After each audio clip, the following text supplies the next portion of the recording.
Bonsoir tout le monde, bienvenue à l'épisode numéro 88 de KBSF We're Knowing Better Since Forever. Mon nom à moi c'est Carl Bourdage, je suis accompagné ce soir de Sean Feeney. comme d'habitude, Sean qui est là depuis le début. Mon partenaire dans cette aventure qui est un balado sur la culture geek, comme on dit souvent, majoritairement de la ville de Québec, mais encore une fois, on a des auditeurs qui se sont rajoutés d'un peu partout. Vous êtes rendus à nous écouter dans au-dessus de 300 villes, je pense que c'est 316 villes, 26 pays, si je me rappelle bien.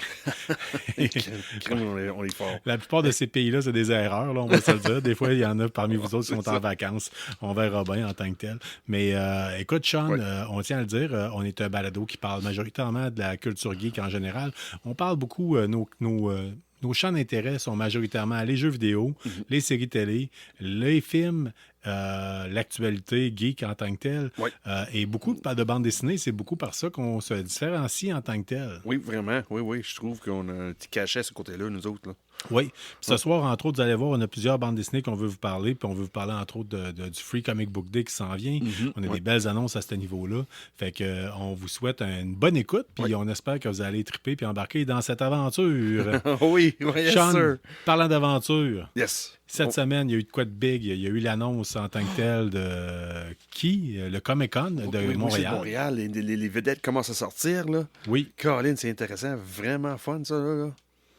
Oui, vraiment. Écoute, j'ai la liste ici en tant que telle avec moi parce que ça a quand même bougé à ce niveau-là.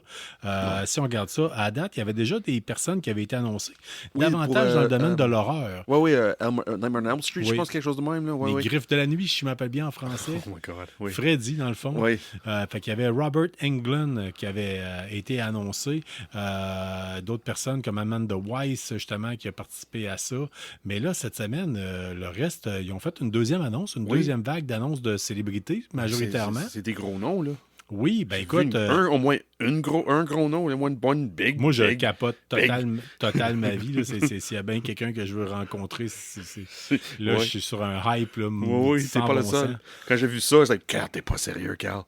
Fait que je sais pas, probablement que si vous étiez en dessous d'une roche puis vous n'avez pas vu qui va être présent, ben écoutez, le samedi seulement, il va y avoir Vincent D'Onofrio. Oh my God. Là, vous vous dites peut-être c'est qui Vincent D'Onofrio. Vous l'avez sûrement connu sous le nom de Kingpin dans la série Daredevil. Oui. C'est un acteur connu qui a fait aussi Law and Order, Criminal Intent. Oui. Mais moi, je le connais pour le film Full Metal Jacket de Stanley Kubrick de 1987, où il faisait le rôle de Private Pyle. Yep.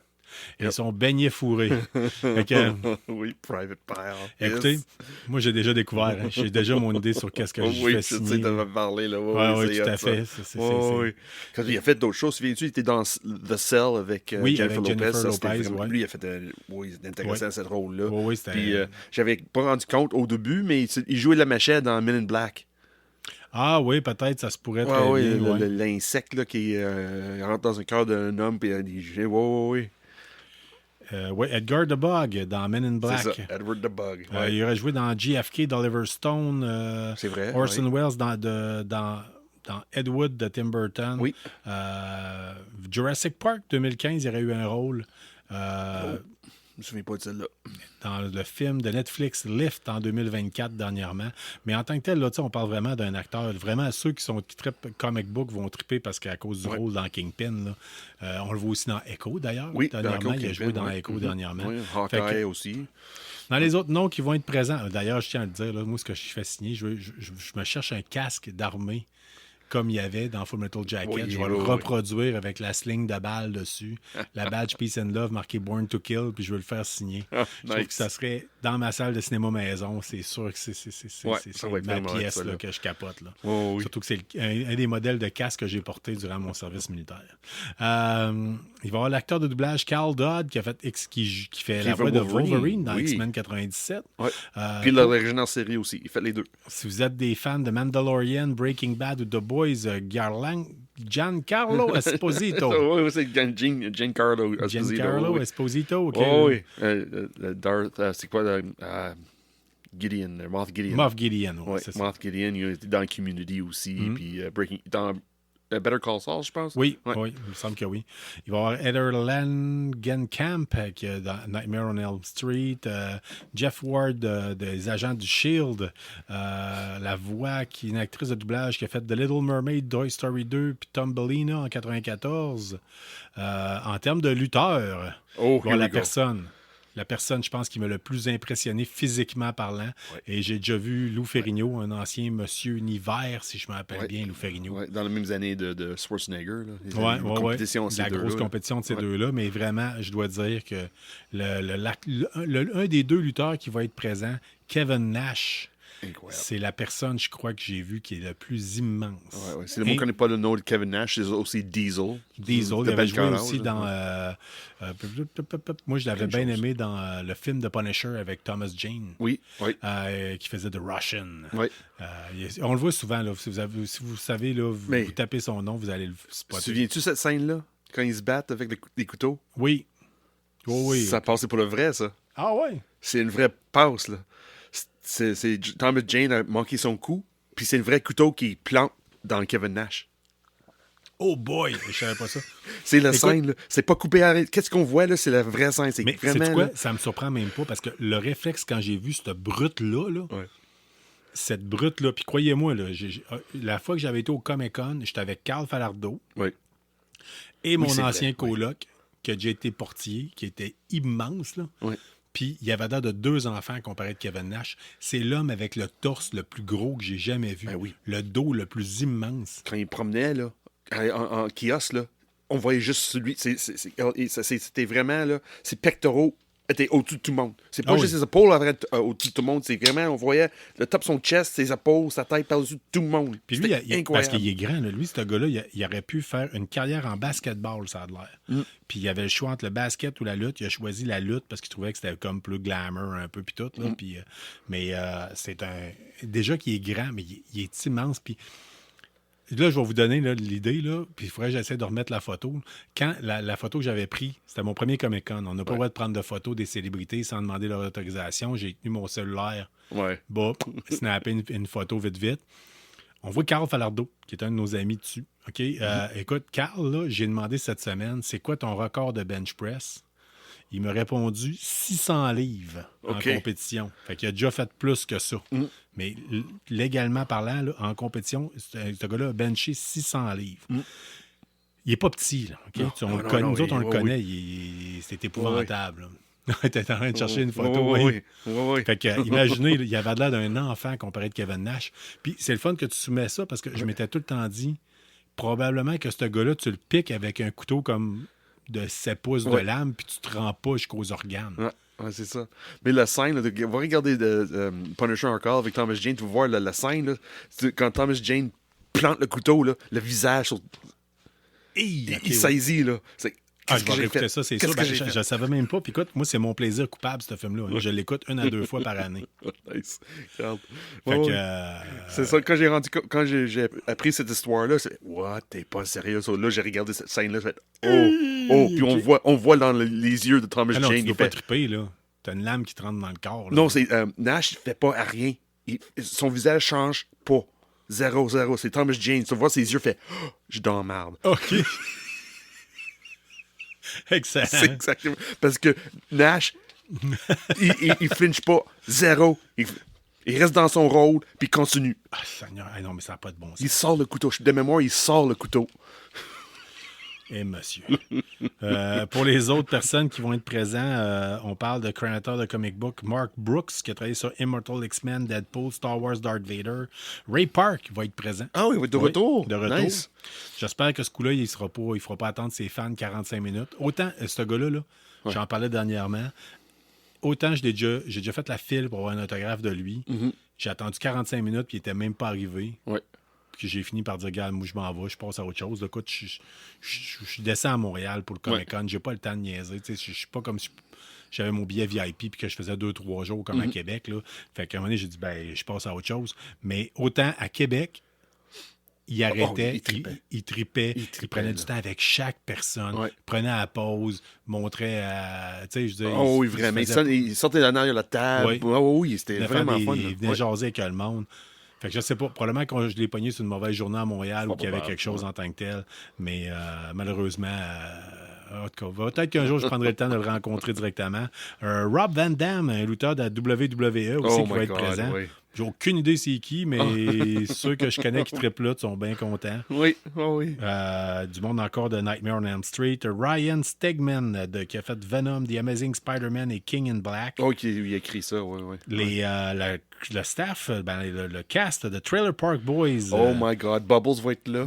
Bubble, Bubbles. Ricky puis Julian ouais, vont être présents. En passant, ce gars-là, il est connu, hein, c'est dans le Canada anglais, c'est un musicien hors pair. Hein, oui, c'est juste qu'il faisait par expérience cette rôle-là. C'est vraiment fun. Zeb Wells, qui a travaillé sur, pour les autres, si vous tripez comic book, là, Deadpool and Wolverine 2024, The Amazing Spider-Man, et qui aurait travaillé aussi sur Robot Chicken. Si vous ne connaissez pas c'est quoi Robot Chicken... Si vous écoutez notre émission, vous ne connaissez pas c'est quoi Robot Chicken, gâtez-vous. Oui, c'est ça. Gâtez-vous. Oui, à la limite, là, si vous voulez, allez juste voir. C'est ça, mets l'émission sur pause, va checker un court extrait sur YouTube, reviens après. Ouais, le Gummy Bear. Oh oui. L'ourson Gummy Bear. Juste ça, c'est. Si vous aimez Happy Tree Friends, c'est peut-être quelque chose qui va directement dans ce lien-là. Ouais. Fait que c'est pas mal les annonces pour le moment au niveau du comic book, pas du comic book, mais du Comic-Con de Montréal qui va avoir lieu du 5 au 7 juillet. Le 5 étant le vendredi, le 6 étant le samedi, puis le 7 étant le dimanche. Hein, je vous apprends rien de nouveau. Non, sauf que nous autres, on va y aller. Yeah, mais d'habitude, on avait décidé l'année passée d'aller le dimanche parce que le samedi, t'es trop fou. Ouais, mais là, on n'a pas le choix. Il n'y a pas le choix. Vincent Donofrio, c'est la seule journée qui est présent. Ouais. Fait que, on n'a pas le choix. C'est ça. Fait que nous autres, on vous le dit tout de suite. OK, on va commencer les démarches. L'année passée, on avait starté pour regarder pour les possibilités de louer un minibus. Oui. Chose qu'on a déjà fait dans le passé. Oui, l'année passée, on a fait, regarde, on prend un mois et demi d'avance. Ouais. Je commence à faire des recherches, parce que d'habitude, c'est moi qui conduis. Regarde, je vais commencer à faire des recherches pour une minibus pour ces dates-là. On parle de fin de mai, début juin. Non, c'était fin mai. Personne n'avait une minibus pour le début juillet. C'était une folie furieuse. Personne. Fait que là, on se prend d'avance. On va se prendre davantage d'avance. Right. On va essayer d'en avoir un, du moins. Souvent, ce qu'on fait, c'est qu'on embarque tous dans le même minibus. Fait qu'on charge le stationnement qu'on divise, le gaz qu'on divise, la location du minibus. Oui. Soit dit en passant, moi et Sean, on ne fait pas une scène avec ça. Là. Non, on n'a pas de profit. Le bon de profit, c'est d'avoir du monde avec nous autres. C'est le fun de monter à la gang. Là. Je vous le dis tout de suite, la route, c'est beaucoup plus facile. Puis habituellement, on s'organise, puis on rendu là-bas, on se donne nos numéros de cellulaire, puis on se partage. OK, t'es-tu tanné, t'es-tu prêt? Oui, c'est ça. Puis qu'est-ce qui est vraiment fun d'habitude? Si on a assez de monde en d'avance, on essaie de prendre un véhicule un petit peu plus gros qu'on a besoin pour avoir d'espace. Toujours. Parce qu'on revient avec du stock. Oui, mais il y a aussi le fait que c'est beaucoup plus confortable. Là, l'année qu'on a fait une 7 passagers avec 6 personnes. Là. Non, excuse-moi. C'était 7 films. Au début, c'était posé de 6. Puis, dernière minute, c'était transféré à 7.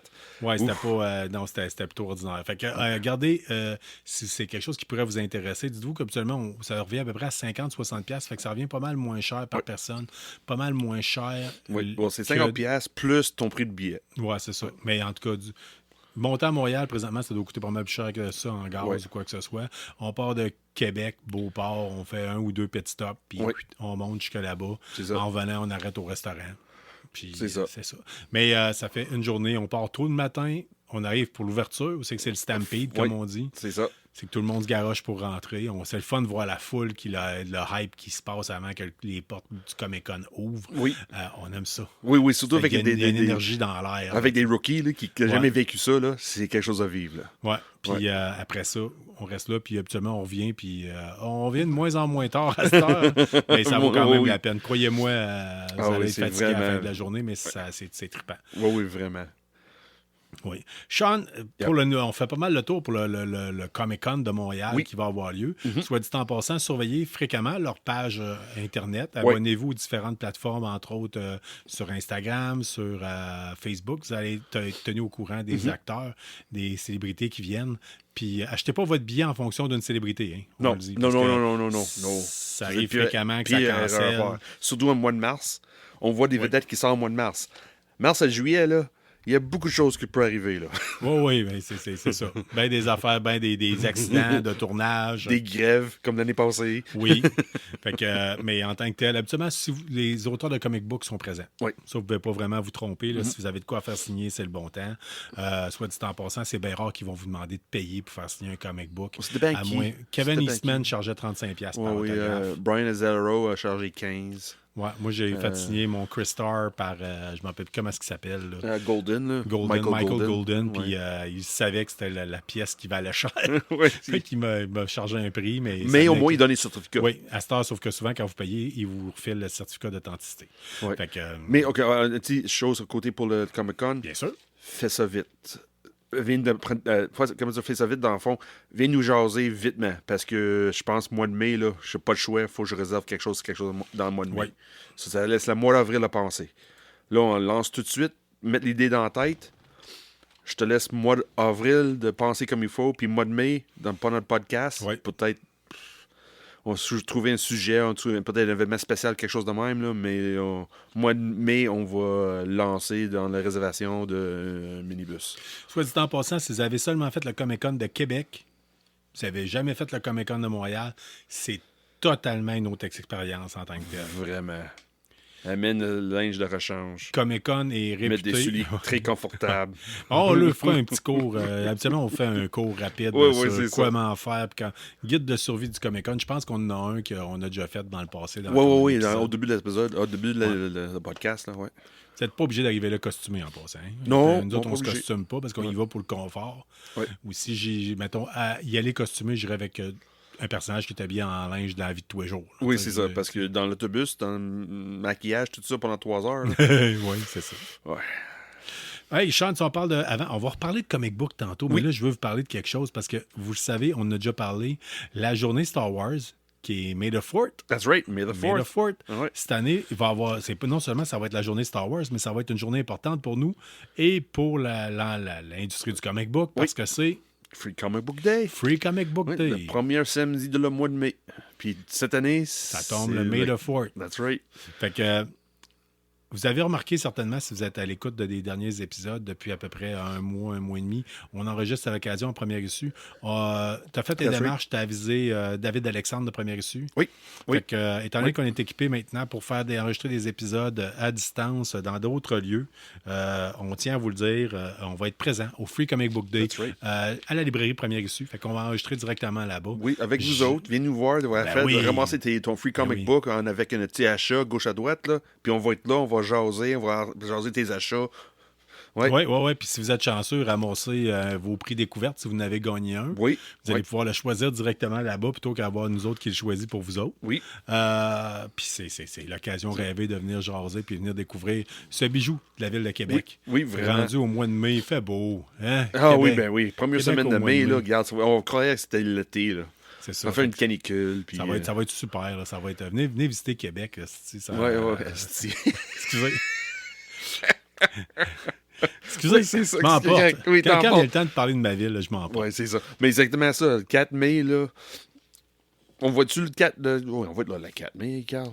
Ben oui. Ouais, on va être là le 4 mai, c'est sûr. Puis viens nous voir, là. Ça fait nous plaisir de finalement raconter le monde face-to-face.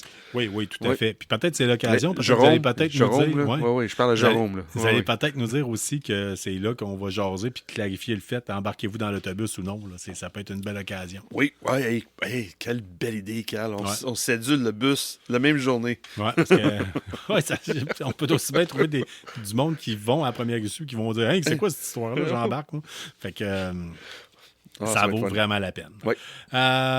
Écoutez, Sean, on peut peut-être commencer à parler de films parce qu'il y a eu de grosses nouvelles cette semaine. Cette semaine, ça n'arrêtait pas. Les trailers, une journée après l'autre. C'est ce qui n'arrête pas non plus mes allergies. Oh non, des allergies. Qu'est-ce que t'as fait, Carl? Je suis sûr que c'est frotté dans ma face, mais en tout cas. Fait que... Le chat qui t'a frotté dans... Ah oui. Oui, hey, good. Bon, mais cette semaine, je suis bien content qu'on ait juste une vendredi parce que chaque journée, il y avait un nouveau trailer de quelque chose. D'habitude, on a juste le jeudi, mais Colin, ça n'arrêtait pas. Les trailers, une journée après l'autre. Hey.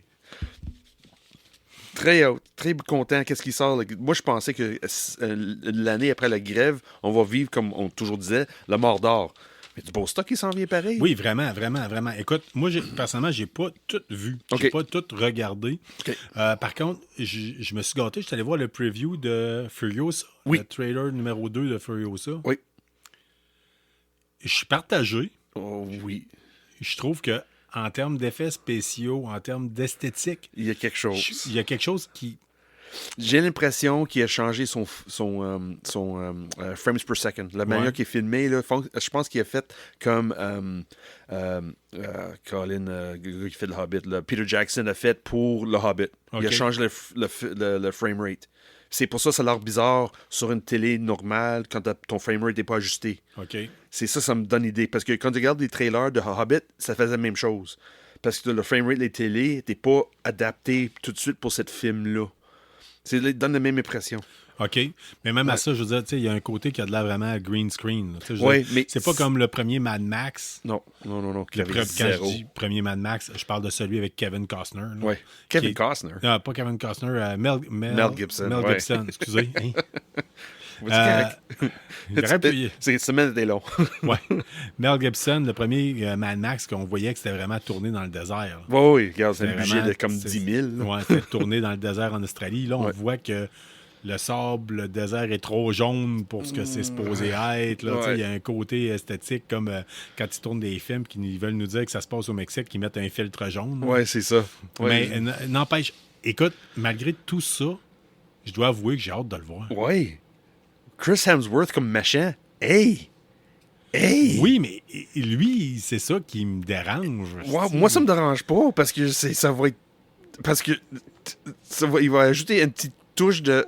Ouais, mais il a de l'air d'un Anunnaki mésopotamien. Je veux dire, il a pas de l'air d'un dieu grec. Non! Il a pas de l'air... Non, il a pas de l'air d'Immortan Joe, là, je veux dire. Ben, c'est pas Immortan Joe, c'est sa chose. OK. Immortan Joe, c'est un autre personnage. Dans le fond, c'est un conflit entre le personnage qui prend pour un autre. Là. Regarde, il pense que c'était Spartacus là, avec son chariot. Là. Mais Immortan Joe, c'est comme une compétition avec lui. Là. C'est comme... je ne veux pas faire des spoilers, là, mais c'est l'origin story de Furiosa. Oui. Son début à elle, qu'est-ce qu'elle a passé pour aller avec Immortan Joe. Ouais. Puis c'est au travers le personnage de Chris Hemsworth. Ouais. Ça, c'est intéressant. Ça va être fun de ce côté-là. Ça, là. Ben, en tout cas, moi, de toute façon, vous connaissez mon amour pour le post-apocalyptique. N'importe quoi qui est fait dans ce style-là, je vais tout le temps triper puis acheter. Puis après ça, je les aime toutes, sauf qu'après ça, ce que je fais, c'est que je me mets des ordres de lesquels que je préfère. Oui, c'est ça. On va juste dire ça comme ça. Oui. Fait que Furiosa, ça va être à surveiller, ça s'en vient. Quand tu parles d'effets spéciaux, George Miller, l'écrivain, le créateur de cet univers-là, il est sorti. Pourquoi il n'est pas retourné avec Charlize Theron, qui était là dans la dernière... Fury Road. Fury Road. Et il a décidé, garde, oui, l'effet spécial de de-aging, oui, ça existe, mais il dit crime, ça ne rendait pas justice à le personnage. Je voulais pas utiliser des effets spéciaux sur elle pour le rendre plus jeune. Je voulais prendre quelqu'un d'autre pour le faire. Why not? Oui, puis moi, je pense que ça fait du sens. Là. Honnêtement, prendre le même... Faire du de-aging comme on a fait avec Mark Hamill. Ou avec Samuel Jackson.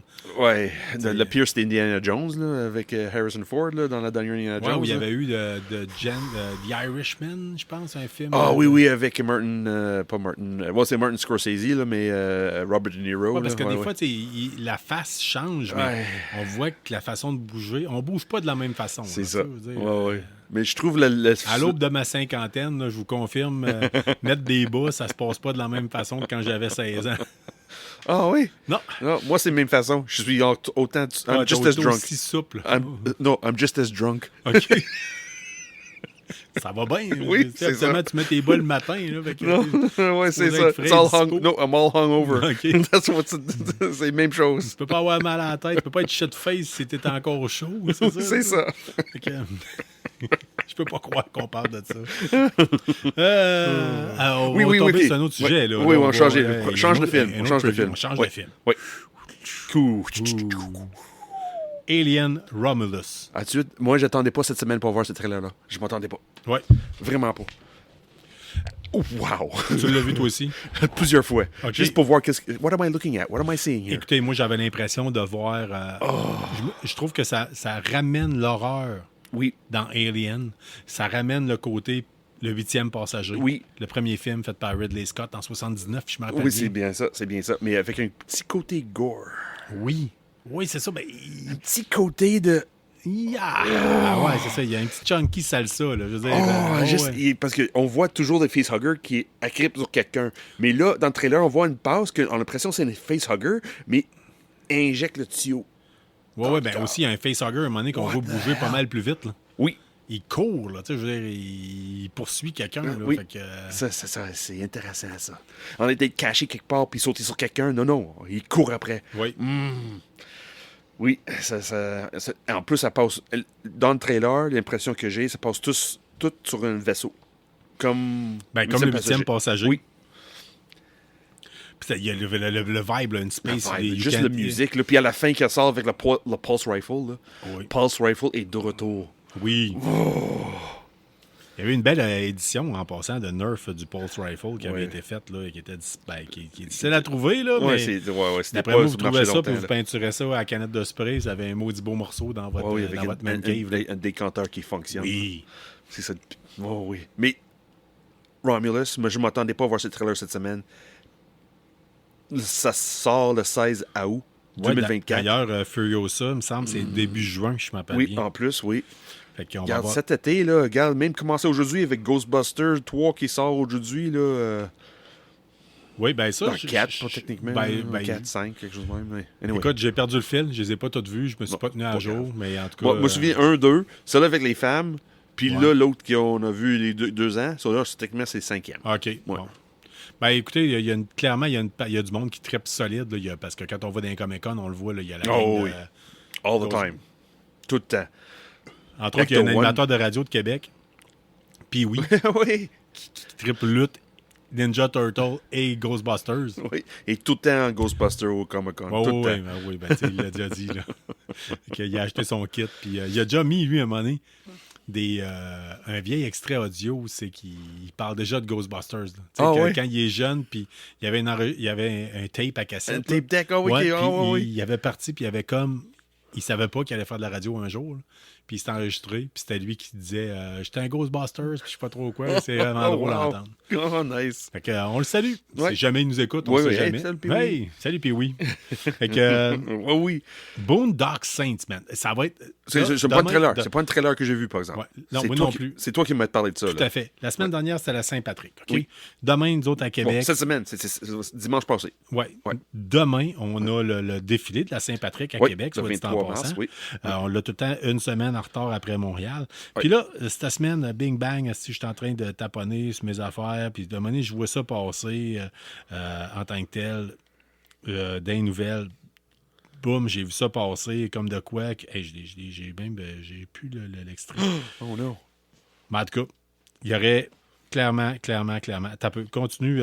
Boondock Saints, qu'est-ce que ça représente pour toi? Oui, moi, dans le fond, t'es pas le seul Carl qui me parlait de Boondock Saints cette semaine. C'est Carl Ducharme aussi qui me parlait de ça. Il me texte Hey Sean, as-tu vu ça? Il y a Boondocks 3 qui sort. Parce que le monde qui écoute le podcast, c'est mon amour pour Norman Reedus, qui est dans Boondock Saints, le premier et le deuxième. So, Carl m'a crié Hey Sean, as-tu vu ça? Il y a Boondocks 3 qui s'en vient. C'est oh no! Take my money, please. Je sais que le deuxième était moins bon que le premier. Ah non, il y avait des moments excellents. Oui, mais... Oui, le premier, il est plus il est plus qu'intense. Là. Oui, je sais, mais le deuxième, c'était un petit peu moins intense. Le deuxième, il manquait un petit... Mais il y a eu des bouts. Oui. Le Mexicain, là, dans le 2, il est excellent. Oui, ça, c'est sûr, mais c'est pas no William Dafoe. Là. Non, c'est sûr. Mais la scène de Bob, ding dong, motherfucker, ding dong. Ah non, ça, là, ça n'a pas de bon sens. J'ai jamais... Ça faisait longtemps que j'avais pas ri de même. C'est vrai. Ouais. Oui. Tu sais que... Puis tu sais, un film que tu recules, puis tu recules, puis tu recules, puis tu recules, puis tu remets à la scène, puis tu ris tout le temps. Ouais. Cette scène-là, oh mon Dieu Seigneur, là. Avec l'autre qui est comme... qui est pas... qui doute de sa masculinité à tout bout de champ. Tout le temps... D'après toi, ce gun-là, fais-tu que j'ai de l'air gay? Là, t'as l'air de quelqu'un qui a peut-être bien déjà vu un homosexuel de près ou de loin. En tout cas, regarde ça, c'est excellent. Ouais. Mais c'était correct. Oui. Oh, ouais, mais, regarde, mais Boondock Saints 3, oui. Ça, c'est une belle nouvelle. Oui, mais c'est-tu officiel? C'est-tu en parole? Je pense qu'on parle plus de rumeurs. Oui, hein? Okay, honnêtement, là, on va, parce que là, je vais vous expliquer pourquoi. Là. Ouais. J'aurais pu partir en peur, fouiller, trouver, voir les sources, le kit. Moi aussi, je vais vous expliquer quelque chose. Troy Duffy, le réalisateur, il n'est pas du monde. Okay? Oh, il y a une raison pourquoi ça a pris si longtemps pour avoir un Boondock Saints 2. Ouais, he's not a ouf. Boondock Saints, j'ai écouté ce film-là. Tu m'as fait découvrir ce film-là. Oui. Oh, oui, c'est 80. Avant les années 2000. Oui. Oui, ça date de longtemps, là. Puis ça a pris... On a eu des rumeurs pendant 1 million d'années pour avoir un deuxième, parce que, justement, le réalisateur Troy Duffy, il a le don d'avoir un tempérament très irlandais. Hein? Ouais. Puis avec une bière dans ses mains, en plus. Oui, puis il a un côté très colérique quand il prend un verre, puis il semblerait qu'il ait souvent un verre dans les mains. Fait que, oui. Mais en plus, ça fait tellement des années entre le numéro 2 et peut-être le numéro 3. Puis c'est Norman Reedus avec le même gars, l'autre partie, j'ai oublié le nom, là, Sean Fenley, quelque chose de même. Là, Sean Patrick Flannery, Flannery, c'est ça, oui. Flannery, c'est bien ça. Ils sont rendus vieux, là. Oui. Ils sont plus jeunes, là. Ben, ouais, c'est ça, parce que... ça fait des années, là. Oui, Norman Reedus, dans le premier, était encore, je pense, mannequin pour Calvin Klein, je m'appelle. Oui, avec les cheveux courts, puis... oui. Mais c'est... Ben, tant mieux si on peut avoir l'occasion de le voir, puis d'avoir l'occasion de voir un troisième opus de cette série-là. Puis, soit dit en passant, si vous voulez chercher un film pour souligner la Saint-Patrick, vous êtes dans votre printemps irlandais, on va juste dire ça de même, vous voulez vous déboucher une Guinness, c'est le film parfait pour ça, là. Allez découvrir ça. Boondock Saints. Beetlejuice 2. Oh! Quoi? Je viens de lire, que vous êtes en train de parler, là. Troy Duffy fait pas de troisième. Non, c'est pas Troy Duffy qui le fait? Non. Ça peut être une bonne nouvelle, honnêtement. Oui. Malheureusement là, j'ai bien aimé ce qu'il a fait auparavant. Là. Mais comme je disais, tu viens de parler de son comportement. Là. Oui. Je pense que bonne affaire. Ça veut peut-être dire qu'on va le voir arriver plus vite qu'on le pense, le film. Bon, oui, c'est la maison de production qui a fait John Wick qui va faire... Excellent choix. Ouais. Excellent choix. Connaissant le genre de film puis le kit, ça va être débile mental. As-tu vu le 4e John Wick? Non, pas encore. OK. Mais c'est pas grave. Exactly. T'as vu Continental? Oui, le Continental, j'ai capoté. There you go. OK. Le Continental, là, la musique dans le Continental. Mon père trippe. Ah ouais? Il trippe. J'arrive, je pense qu'il y a une semaine de ça à peu près, j'arrive chez mes parents, mon père rentre. Première chose qu'il me dit, Continental, Sean. My God. It's so good. Puis, gros sourire sur le visage, là. Il dit, c'est drôle, mais c'est pas drôle, mais c'est agressif, puis c'est... C'est malaisant. C'est malaisant. Mais il dit, Mel Gibson comme méchant. C'est mon père, là, 76 ans. Wow! Il a trippé, là. Il trippe. OK, excuse-moi, oui. On change de... Beetlejuice 2. Oui, dans le fond, cette semaine, c'est pas un trailer, c'est juste un teaser. Mais ça a l'air bon. Honnêtement, si t'aimes la première, là... Ouais, ma blonde était full hypée tantôt de voir le trailer. Le teaser. Le teaser. Oui. Entre autres parce que... c'est qui déjà qui jouait là-dedans, qui faisait le rôle de Beetlejuice? C'est, Michael Keaton. Michael Keaton. Il est de retour. Il est de retour. Oui. Elle m'a juste montré l'image. Oui. Elle dit, regarde comment il est rendu vieux. C'est comme, hé, Seigneur, il fait peur. Oui. Oui. On a vu Michael Keaton dans le Flash de l'année passée. Là. Je l'ai pas vu, moi. OK, pas grave. C'est ça que tout le monde me dit. Pas grave. Mais là, oui, leur vieux, oui. Mais il a vieilli avec le monde en film. Là. Tout le monde a vieilli. Là. Oui. Mais c'est fun. Même dans le trailer, là, dans le teaser, ils sont dans une funéraille de quelqu'un. OK. J'ai l'impression que c'est qui, là? Je pense que c'est... Anyway. Mais... Si t'aimais la première, juste avec le teaser-là, je pense que ça va tomber dans l'état de monde qui va aimer le deuxième. Je suis pas mal sûr. Si t'aimais la première, il faut pas aimer la deuxième. C'est sûr qu'il faut aimer l'univers de l'idée fou de Tim Burton. Là. On a l'autre chose qu'on voulait vous parler, c'est James Bond. C'est toi qui va amener ça? Oui, c'est... Aaron James... James Tyler, de mémoire, c'est ça? Je me souviens. Moi, tellement misère avec les noms, là. Surtout les noms composés de même, là. Aaron Taylor Johnson. There we go. Oui. Le nom dit-tu quelque chose, Carl? Pas du tout. C'est lui qui a joué dans c'est boy, Avengers. C'est lui qui a joué Quicksilver. OK, oui. Lui qui a joué aussi dans Godzilla. Qui aussi a fait Kick-Ass. OK. Cet acteur-là. Aussi, as-tu vu Bullet Train? Non, ben je l'avais starté, mais je l'ai jamais fini. OK. C'est lui qui joue aussi dans Bullet Train. OK. C'est un gars qui est vraiment fort dans les films d'action. Il a une bonne forme physique. Puis moi, je dis oui, c'est possible qu'il est capable de faire un bon James Bond. Un jeune James Bond, c'est sûr, là. Il aurait fait Fall Guy, Ouais, ça s'en vient. Fall Guy n'est pas Wall, sorti encore, là, mais ça s'en vient. Avengers, justement, Godzilla, Captain Age of America, Ultron, ouais. Kick-Ass 2, Ouais. Anna Karenina. Ouais, Anna Karenina. Fait que, oui, fait qu'il serait ciblé pour être le prochain Oui, James et Bond. en négociation, c'est sûr, il y a 3-4 personnes qui sont ciblées, là, mais son nom, c'est 7 noms-là, à part de Tom Hardy, là, mais je pense pas que Tom Hardy va avoir j'ai des doutes sur Tom Hardy comme James Bond, là, Ouais. mais Il est-tu britannique, Tom Hardy, non? oui. Oui? Oui. Parce qu'idéalement, pour faire James Bond, il te faut un acteur britannique. Là. Mais as-tu vu, comment dire ça, Peaky Blinders? Pas toutes. OK, parce que lui, son accent dans ça ressemble beaucoup à son accent. Ou même la mission Tabou. Ouais. As-tu vu ça? Non plus. OK. Mais il y a Ben, certaines ouais. choses que j'ai vues de lui, par contre, que j'aime bien. Je l'apprécie vraiment beaucoup comme acteur. Ouais, oui. Mais de là à dire... on pourrait prendre un guess. On a essayé différentes affaires. Il faut le dire, dans l'histoire, il y a eu plusieurs James Bond, Oui. de plusieurs styles totalement différents. Oui. Même que des fois, je dois avouer que j'ai aimé certains James Bond que des gens ont détestés. Là. Ah oui, comme. Timothy Dalton, moi, je l'avais aimé. Oh, c'était correct. J'étais d'un bons âges pour l'aimer. Oui. Tu sais, je veux dire, Oui. il est arrivé quand j'étais dans une phase James Bond de ma Même vie. Pierce Brosnan, c'était pas mauvais non plus. Là. Ouais, mais pas trop parfait. Ouais, mais c'était pas. Regarde, passe pas dessus aux prochaines Ouais. étapes, puis regarde, c'était Daniel Craig après. Qui était totalement un virage 180. Oui, là, tu sais. c'est exactement ça. Puis là, Aaron Taylor Johnson, que j'aime, c'est un acteur plus jeune. So, peut-être on va voir un autre aspect de James Bond qu'on n'a pas vu avant. Là. Peut-être, C'était tout le temps des vieux. C'était tout le temps des vieux. C'était Ouais. tout le temps. Regarde, c'était déjà établi. On est capable d'avoir comme des un petit peu plus un nouveau vent, on peut dire, Ouais. avec James Bond. Ça fait pas tard. Parce que des couples d'années de ça, il parlait de peut-être Idris Elba. Pas mauvais choix non plus, par exemple, là, pour jouer James Bond. Là, le prestance pour, là, il est capable de voler l'écran facilement, Idris Elba. Mais Tyler Johnson, là, moi, je pense... Oui, je dirais pas non. OK. Good. Un dernier film qu'on veut vous parler, il y a Spider-Man qui a fait réagir cette semaine. Oui! Sony veut faire de l'argent sur Spider-Man. Ils ont Regarde tellement donc. perdu l'argent avec Madame Web. Là, il veut décider, regarde, hey, quelqu'un dans Sony a fait, j'ai une idée.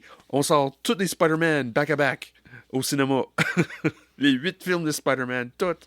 Moi, je suis bien content parce qu'il y a quelqu'un qui m'a dit cette semaine. OK, check Oui, bien oui, ça. oui, Check vas-y, bien ça. vas-y. Il y a quelqu'un qui m'a dit cette semaine, toi, je te fais plus confiance pour tes choix de films. Really? Oui. Puis là, il m'a dit, parce que, de un, j'ai aimé The Marvels, j'ai aimé Madame Web, puis j'ai aimé, c'est lequel déjà, je pense, c'est une cochonnerie, là, tu sais, voyons, avec Margot Robbie, là, Birds of Prey. Oh, OK. Birds of... OK. Non, ça, ça, au total, on vient de parler de 6 heures de ma vie que je ne revois plus, là. Non, c'est ça. Et, Regarde. Mais t'as pas vu Madame Web? Non. Non, c'est pas grave, parce que là, c'était tellement pourri, c'est déjà rendu au streaming. Là. Ouais, ben, je serais curieux de prendre un guest, peut-être. En streaming, là. Ouais, Tu sais, pas peut-être. payer. Ouais. Parce qu'à l'origine, je voulais aller le voir avec ma fille au cinéma. Oui, là, c'est j'aurais comme- payé comme 2 puis 3 billets de cinéma, Ouais, c'est puis ça. le popcorn, Comme toute la kit. Mais Le là, Marvel, c'est la même chose. Ils vont attendre, c'est gratuit. Ouais. J'étais pas dessus. Fait que. OK, ton choix de film est pas bon. Ça, Ouais, c'est ça. ouais. C'est ça. J'avais recommandé une coupe de films à ce gars-là, une coupe de séries télé, dont Prey. OK, oui. Puis, c'est pas bon. Pourquoi c'est pas bon? Au contraire, c'est beau, c'est bon, c'est. OK. Ça réinvente le style de Predator. Vraiment, ça mène... Comme j'ai dit avec Aaron Tyler Johnson pour James Bond, c'est un nouveau vent qui arrive. C'est ça. C'est nouveau. Mais tu sais, ça prouve qu'ici à KBSF, là, c'est une radio d'opinion, c'est une radio parlée. Oui. On a du fun à vous dire nos affaires. Ouais. Des fois, vous nous recommandez des affaires, des fois, c'est nous autres qui vous en recommandent. Oui, C'est exactement ça. Vous faites bien ce que vous voulez. Là. Oui, je veux dire, c'est ça. On est ouvert à la discussion. Là. C'est ça. On n'est pas les dieux, là. On n'est pas parfait. Le gars me disait pourquoi il a aimé Madame Web. Là. Je veux dire, je suis sûr qu'il y a des bonnes parties dessus. Je suis pas mal sûr qu'il y a certaines parties de cette film-là que c'est bon. Mais ça va être, dans mon opinion à moi, qu'est-ce que j'ai vu, ça va être minime. Ça va être pas assez pour dire que... Fait que là, ils veulent leur prendre leur argent en faisant un Spider-Man. Les 8 vont être sortis au cinéma. Mois de mai, mois d'avril. L'inverse. Avril-mai. Des fois, là. Ça, les 8 sortent. Les 8. Une semaine après l'autre. Les fans finis de Spider-Man qui vont être contents. Là. Oui.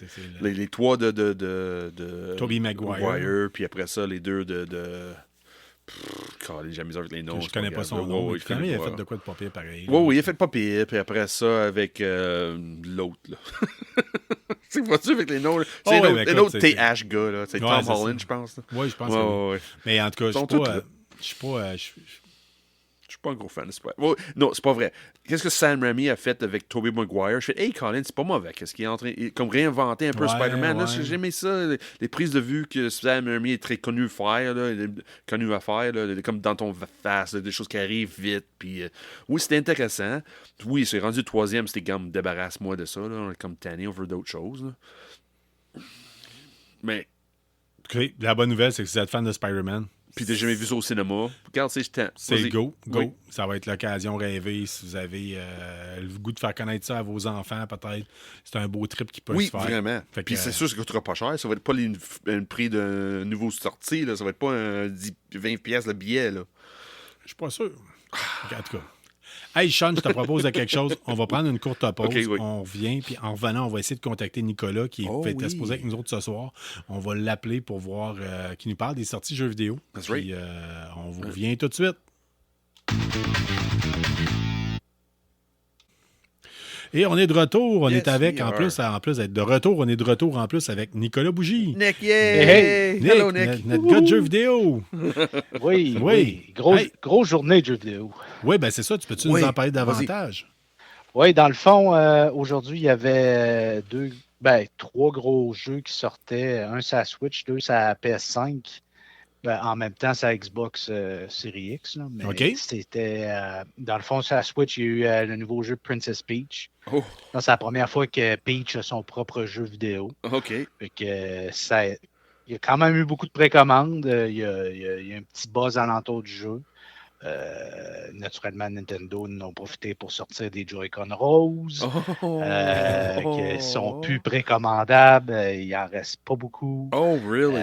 Oui.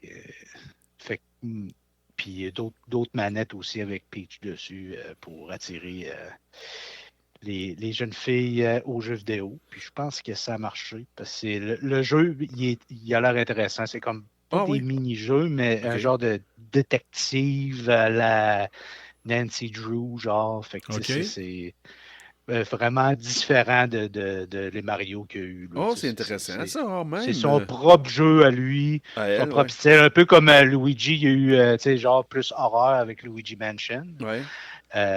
Qui d'ailleurs va avoir son remake de Luigi Mansion 2 HD qui sort cet été. Fait que, ça veut dire ton opinion à toi, Peach, ça a l'air bon comme jeu. Ça veut dire c'est juste. Oui. C'est juste que la seule négative que j'aurais à dire, c'est qu'il est court. On parle de peut-être 7 à 10 heures. OK. Puis pour un jeu à 79$, des fois, c'est un pensez-y bien. Oui, en même temps, tu me corrigeras, mais les jeux de Nintendo, c'est encore ceux-là qui ont la meilleure valeur de rachat, je pense. Oui, absolument. Puis ils baissent jamais de prix. Okay. Des fois, ils vont avoir un rabais de 25$ durant les fêtes ou les journées spéciales. Ouais. Mais Mario Kart 8 Deluxe, il est à 79$ depuis 8 ans. Oh my God, OK. Mais ça se vend pareil, par exemple. Moi, j'ai déjà été... je me suis déjà débarrassé de jeux vidéo à un moment donné. Tu fais de la place, là, tu dis... Puis j'avais été dans un magasin qui n'existe plus de jeux vidéo. J'arrive là-bas, puis j'avais des jeux, là, je me disais, c'est des bonnes valeurs, là, c'est des... Au travail, il y avait un Mario Tennis. Le gars me dit. Ouais.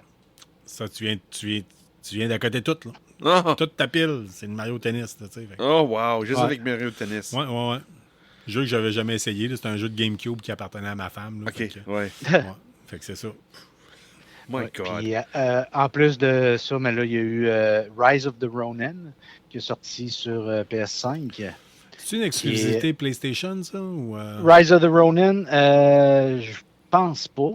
OK. Je ne pense pas, mais peut-être que oui.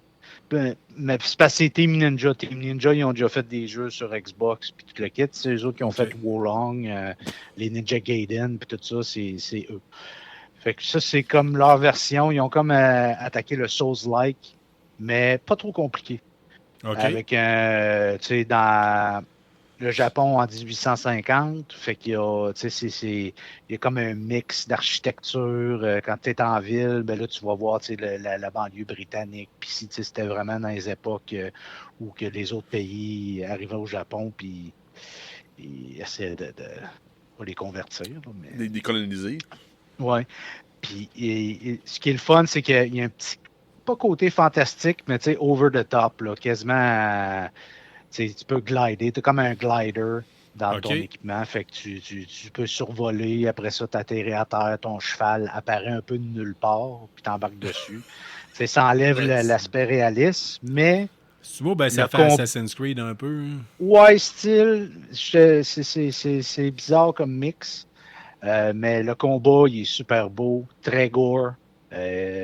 Écoute, des samouraïs qui se battent, c'est ça. Les épées, les bras revolent, les têtes revolent. Mais pour ceux qui trouvaient les Soul-likes trop durs, c'est un bon entrée de gamme. OK, good. Ouais. Fait que, il n'y a pas de boss où tu sois tassé pendant 5 heures à essayer de le battre. Là. Ils sont durs, mais pas trop durs. Les fans de Ghost of Tsushima, peuvent-ils y trouver leur compte, d'après toi? Ou... Ben il est très réaliste, Tsushima. Tu peux quasiment pas appeler ça un simulateur, mais ça reste quand même réaliste. Tandis que lui, c'est comme si Ghost of Tsushima rajoute des aspects pas fantastiques, mais un peu Crouching Tiger, Hidden Dragon. OK, ouais. Fait que, un petit peu plus exagéré, là. Ouais, exagéré. OK. Je te dirais.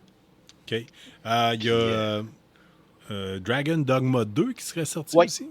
Oui, Dragon Dogma 2, ça fait 10 ans, plus que 10 ans que le premier avait sorti. Oh. C'est un jeu de Capcom. Ça, c'est le fun. C'est comme si Witcher, Skyrim puis Monster Hunter seraient rencontrés dans une orgie. Hein? Puis, ils ont fait une beau bébé? Ça, c'est leur bébé. Ah, OK, mais un beau bébé. Oui, tu sais, c'est pas... Il n'y a pas de bug, mais il y a des petits glitches de monde ouvert, puis ça, mais le combat, il est super le fun. Tu sais, t'as toujours des 3 à 4 NPC avec toi, mais l'intelligence artificielle est très bonne. OK, en même temps, c'est toi qui recrute. Glitch, mais si ça sortait aujourd'hui, j'imagine qu'il va y avoir une rustine qui est le terme français pour un patch qui va nous corriger tout ça. Oui, mais ils ont eu de la misère sur le PC, par exemple. PC, ils ont eu Steam, Capcom, puis des ports au PC, ça a toujours été ça. Là, les Resident Evil, quand ils sortaient sur PC, c'était très bon. Chose. Ah oui. Mais sur console, ça va. Tu sais, des petits slow framerate, mais côté bug, que le jeu fonctionne pas, il n'y en a pas. Dans toute la gang, c'est lui qui aurait eu le meilleur review si on se fie au site web et tout le kit. OK. Puis plus tôt cette semaine, mercredi, il y a eu le remake de Alone in the Dark.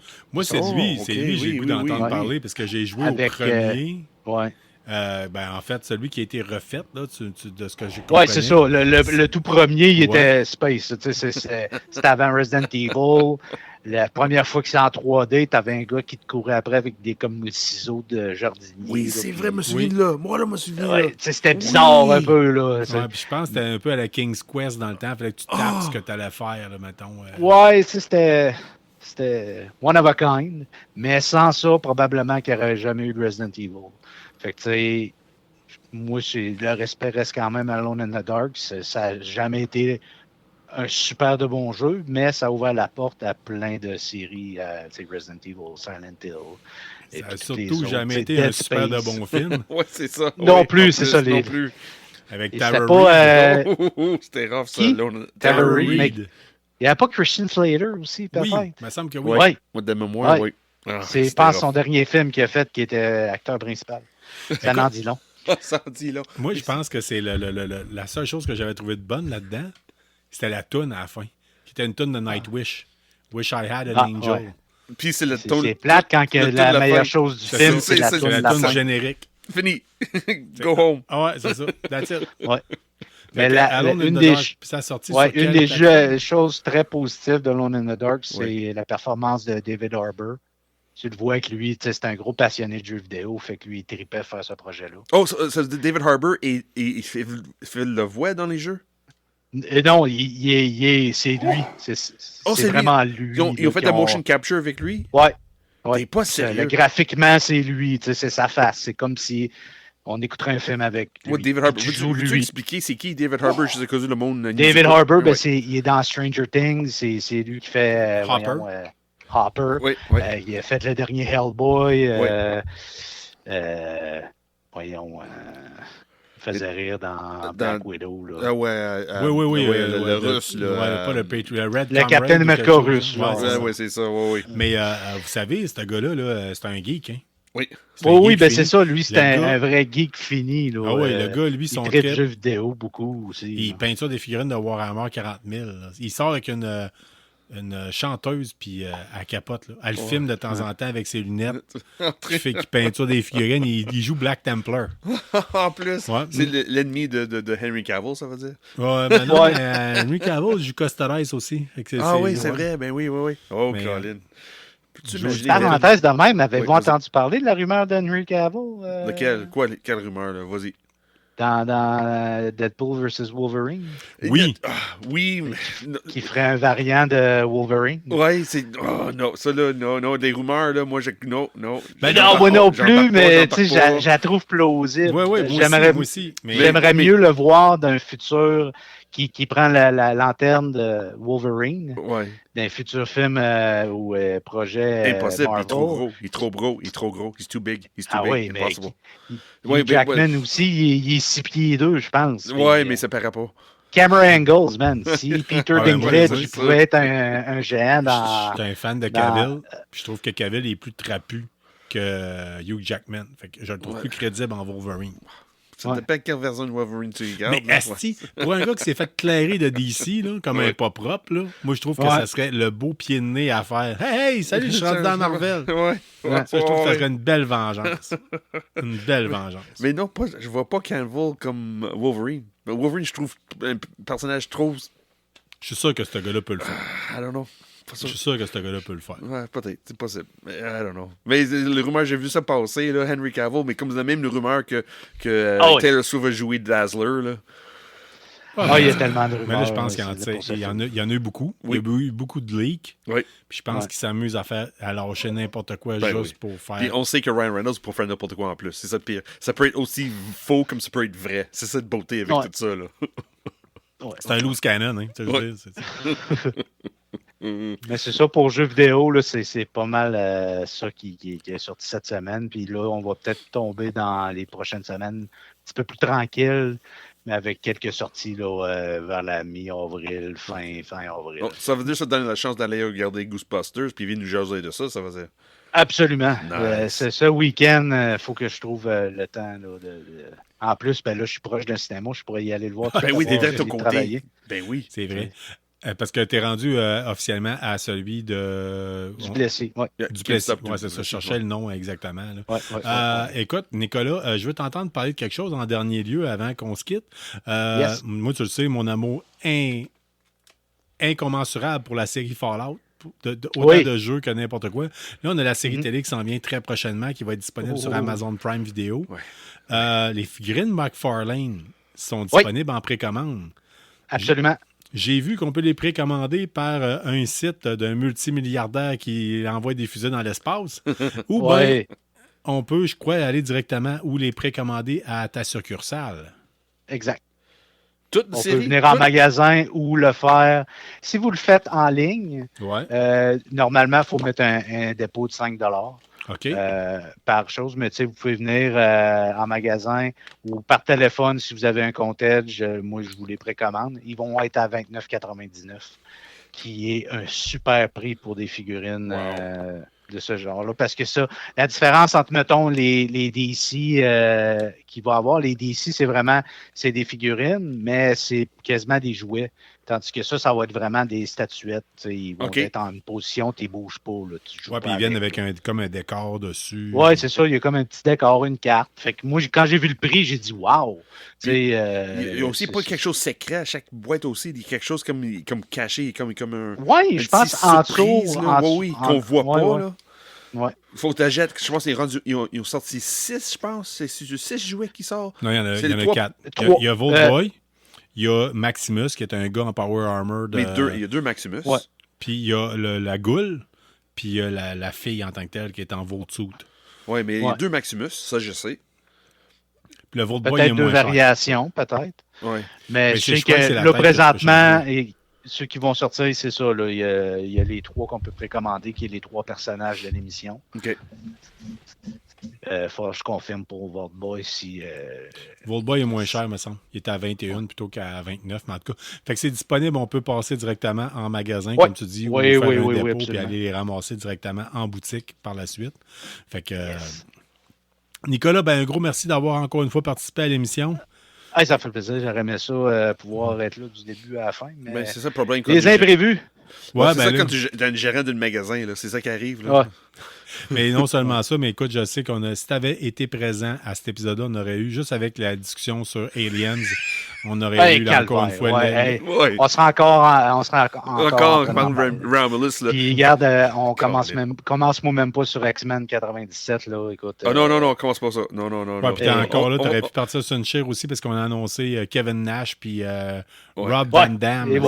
C'est ça, on a jasé en début de semaine. Puis moi, je trippe. On va jaser de ces garanties. Semaine prochaine, on va parler encore de 77. Là. Excellent. 97 sur 4. Là, trouve-toi un assistant gérant pour le 6 juillet. C'est ça. J'en ai déjà un. Mais c'est sûr que je vais encercler cette date. C'est bon. On s'en reparle prochainement. Nicolas, on te laisse là-dessus, puis on reprend une courte pause, histoire que ça ne fasse pas trop bizarre la coupure, puis on vous en revient tout de suite. Bye-bye. Salut, Nick. Hey, salut. De retour tout de suite. Hey, on est rendu à la section où on va vous parler. Sean, il fallait que tu fasses ça pendant la pause. Je sais, je vais penser. Je bloque ton micro histoire que tu sois capable de manger ton pepperoni tranquille puis débloquer dans le plastique. Hey, écoute, on est rendu au bout, c'est qu'on va vous parler de la section streaming. Avant, on parlait de la section TV, mais personne n'écoute la TV directement. Fait qu'on parle davantage de la section streaming.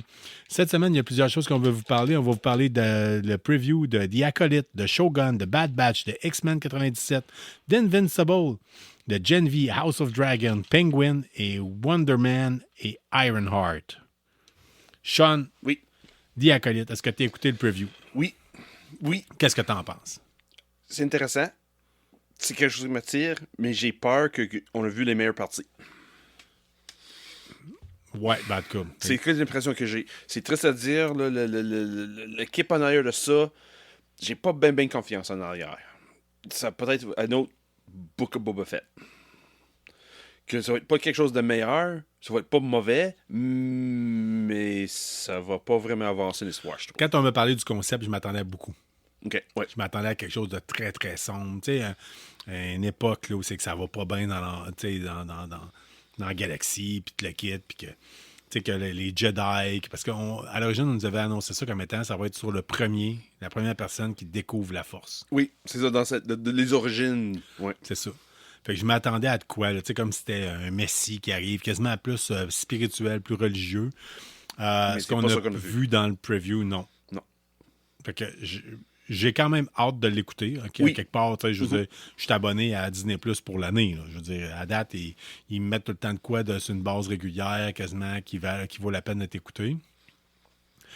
Je m'attendais à beaucoup. Je m'attends à moins. Moi aussi. Je vais juste dire ça comme ça. Mais moi, la raison que j'attends à moins, c'est parce que qu'est-ce que j'ai vu cette semaine avec Bad Batch? Pas Bad Batch plus tard, là, mais c'est quelque chose que j'ai vu, là. C'est intéressant. Je vais regarder pareil, c'est garanti, là, mais je suis pas en attente pour regarder Acolyte. J'étais sur le bord, comme tu avais dit. il m'attendait un petit peu plus, quelque chose plus une origin story, qu'est-ce qui se passait soit entre le Sith et le Jedi, dans l'univers de Force User.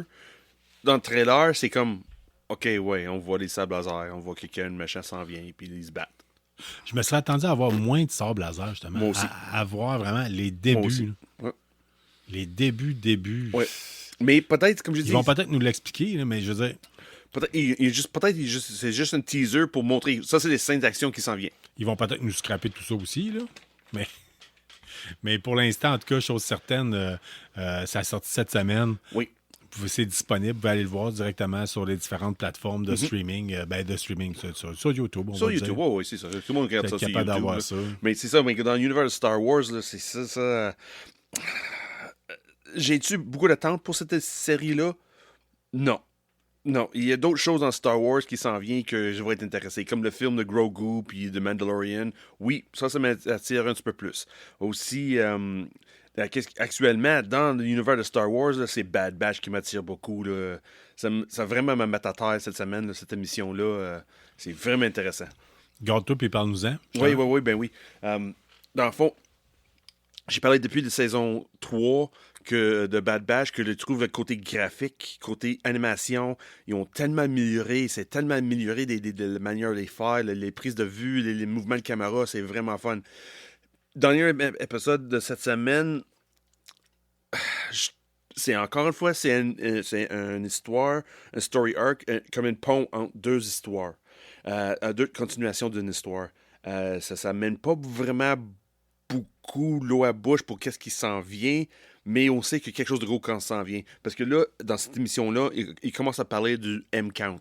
Puis les clones, que ce soit Rex ou le Bad Batch, ils savent pas c'est quoi cet M-Count-là. Même si Rex était là tout le temps, c'était à côté de Obi-Wan puis de Anakin Skywalker tout le long, il n'a jamais parlé le côté M-Count, que Qui-Gon Jinn a parlé que Anakin il a une grosse pas Mandalorian, là, mais du c'est du Metachlorian? Anyway, c'est pas grave. L'idée que Lucas a sorti que le pouvoir de la force vient de les petits micro-organismes à l'intérieur de quelqu'un qui, lui, quand tu as un niveau très haut, tu deviens comme Anakin, tu es comme le Messiah qui s'en vient pour sauver tout le monde. Mais là, dans Bad Batch cette semaine, il parle vraiment de ça. Il parle que le M-Count est extrêmement important dans une clone en particulier qui amène l'histoire que pourquoi on trouve une clone de l'empereur dans les derniers 3 films. C'est un lien que Bad Batch est en train de faire, ce côté-là. Mais dans cette émission cette semaine, je trouvais que il cherche un bounty hunter pour expliquer c'est quoi cet M-Count-là. Je sais exactement où ça en va avec ça. Dans le trailer qu'on a vu de Bad Batch, on sait que Asajj Ventress s'en vient. Et cette émission-là, cette semaine, c'était vraiment un pont pour le mettre dans le décor de la Bad Batch. Puis c'est avec Fenris San. C'est ça de mémoire. Elle qui a joué dans Book of Boba Fett. C'est là qu'elle a fait... tuer, puis après ça, modifier son corps par l'actrice asiatique, supposément, on dirait qu'elle a 30 ans, mais en fait, elle a 70. C'est épouvantable. Ouais, mais c'est elle est dans cette émission-là encore pour jouer le rôle qu'elle a joué depuis le live action, là. Ou même dans Bad Batch, la première saison. Elle est là, et on sait qu'elle est en train de jaser avec... Mais on voit pas, mais on sait que c'est Asajj Ventress. Mais moi, le monde qui me connaît, Asajj Ventress, pendant des années, elle était mon photo de profil sur mon Facebook. OK. C'est un personnage que j'adore beaucoup, beaucoup. Asajj Ventress, c'est un peu l'histoire en de elle. C'est Lucas qui a créé ce personnage-là dans la micro-série Clone Wars. Souviens-tu quand l'épisode 1, 2, 3 qui est sorti il y a bien longtemps, des années 2000? Écoute, ça remonte, mais t'en remontes. Sur Nickelodeon, puis Teletoon, des choses de même. Lucas a fait comme des mini-épisodes de 2-3 minutes pour expliquer qu'est-ce qui se passe entre chaque film. OK, oui. Asajj Ventress, c'est elle qui était exemple, épisode 3, quand Anakin commence à tuer tous les Young Ones, les Younglings. Oui. Dans la micro-série, c'est avec Asajj Ventress avec elle que Anakin s'en va avec le côté noir de la Force. OK. C'est pas en tuant les Younglings, c'est en tuant Ventress. OK. Mais dans Clone Wars que Filoni a repris, il a pris... Non, Ventress, on peut pas le tuer. Elle est tellement hot comme personnage, on va regarder en vie. Elle s'en vient dans Bad Batch. Ça va être intéressant. Ça va être vraiment fun. Et toutes les connexions que Bad Batch est en train de faire avec épisode 1, 2, 3, 4, 5, 6, 7, 8, 9, là. Puis là, toutes les autres connexions, soit avec Mandalorian, puis Book of Boba Fett, c'est incroyable. C'est incroyable ce qu'ils sont en train de faire. Je trouve ça vraiment intéressant, le lien que cette équipe-là qui travaille sur Bad Batch, qui sont capables de relier tout l'univers, tout qui est canon de Star Wars. Écoute, il y a tellement de matériel qui a rapport avec l'univers de Star Wars en tant que tel, que c'est un peu comme une toile d'araignée qui est en train de... Tous les liens se font d'un à l'autre. Mais pas forcé vraiment... non plus. C'est la chose, c'est pas forcé. Tu regardes, t'apprécies ou t'apprécies pas. Moi, c'est sûr, moi, j'ai quelqu'un qui capote depuis longtemps sur Star Wars. Moi, je ramasse des choses. Puis, surtout, comme j'ai toujours dit, Clone Wars, c'est pas quelque chose qui m'a jamais intéressé. Ça m'a pris 10 ans pour regarder ces crimes d'émission-là. Puis là, j'arrête pas. Parlant de plus de 10 ans... Oui. Oh, même pas, t'as peu. Hey, il sera pas long. c'est le fun, hein, quand des publicités non pensées. Mais écoute, je vais parler en disant, on va vous arriver avec quelque chose. J'ai hâte de voir ce que vous allez... Même pas, pas encore, une deuxième. Deuxième annonce. Ouais, une deuxième annonce. Regarder sur YouTube. Ouais, c'est ça. Qu'est-ce qu'on parle 10 ans, Carl, là? Oh! Reconnaissez-vous ça? Ouais, je pense pas que tout le monde connaît ça, là. Ouais, tout le monde qui connaît l'univers de X-Men Animation, là. Ouais. Si vous voulez avoir un thème qui reste pogné dans la tête, c'est le bon moment. C'est exactement ça. X-Men 97, c'est enfin sorti cette semaine. Sean, j'ai écouté le premier épisode. Je crois qu'il y en a 2 de sortis, c'est ça? Oui. Moi, t'es chanceux comme certains d'autres qui ont déjà regardé le 3e. Là. Ouais. Avec Gab de J'ai pour Geek. Là. Anyway. Mais, oui, vraiment. Écoute, t'en as pensé quoi? T'as écouté les 2? Moi, je n'ai écouté j'ai écouté les 2. Mais là, t'as pas écouté la première série, là. J'avais commencé. Oui, c'est pas facile. Oui, ben c'est ça. On va en venir. On va être bon pour en parler. Oui. Je dois avouer que la qualité d'animation... Vraiment amélioré. Oui, c'est l'équipe de Archer qui a fait ça. Connais-tu oui, c'est la même équipe qui a travaillé sur Archer, c'est fait ça. Pourtant, je trouvais qu'Archer, l'animation, moi, j'ai tout le temps trouvé que ça boitait. Au début. Plus la série avance, plus amélioré. C'est exactement même exemple avec Bad Batch, puis Clone Wars. Chaque saison sortait, oui, on fait quelque chose de nouveau, puis ils ont amélioré. Mais qu'est-ce que 97, là, qu'est-ce que j'appréciais, c'est comme vraiment... C'est la journée après que 92 a terminé. C'est vraiment la journée vraiment. Après. Vraiment, c'est ça. Puis, une chose que j'aime aussi, ils n'ont pas gêné de mettre des Easter eggs. Vraiment pas. Des clins d'œil d'autres choses. Là. Comme dans les 2 premières minutes de l'épisode de cette semaine, de 97, on voit le Daily Bugle qui promène puis il parle de Spider-Man. OK. T'as pas vu ça passer? Non. Dans la première minute, regarde, une rafale de vent arrive, puis là, t'as un journal qui passe dans l'air, puis là, c'est le Daily Bugle, puis il parle de Spider-Man. OK, non, j'ai pas remarqué ça. Oui, mais ça, c'est vraiment fun de côté que je trouve avec 97. Ils ont très fidèle à ce qui a passé avant. Là, je dois avouer, moi, j'ai essayé d'écouter la vieille série. J'avais commencé à écouter 3-4 épisodes. Ouais, pas évident. Je trouvais ça lourd. Je trouvais que ça avait mal vieilli. Tout ça. Oui. Celle-là, je dois avouer, c'est déjà beaucoup mieux. OK, honnêtement. C'est pas un film d'X-Men, mais en même temps... non, c'est pas un film. C'est cartoon. Fait que, il y a des répliques cheesy puis le kit. Ouais. Mais l'animation est déjà beaucoup mieux qu'avant. Fait que... Mais qu'est-ce qui est fun avec ça, que je trouve fun, c'est basé sur... les BD qui sont sortis des fins des années milieu 80 à début 90.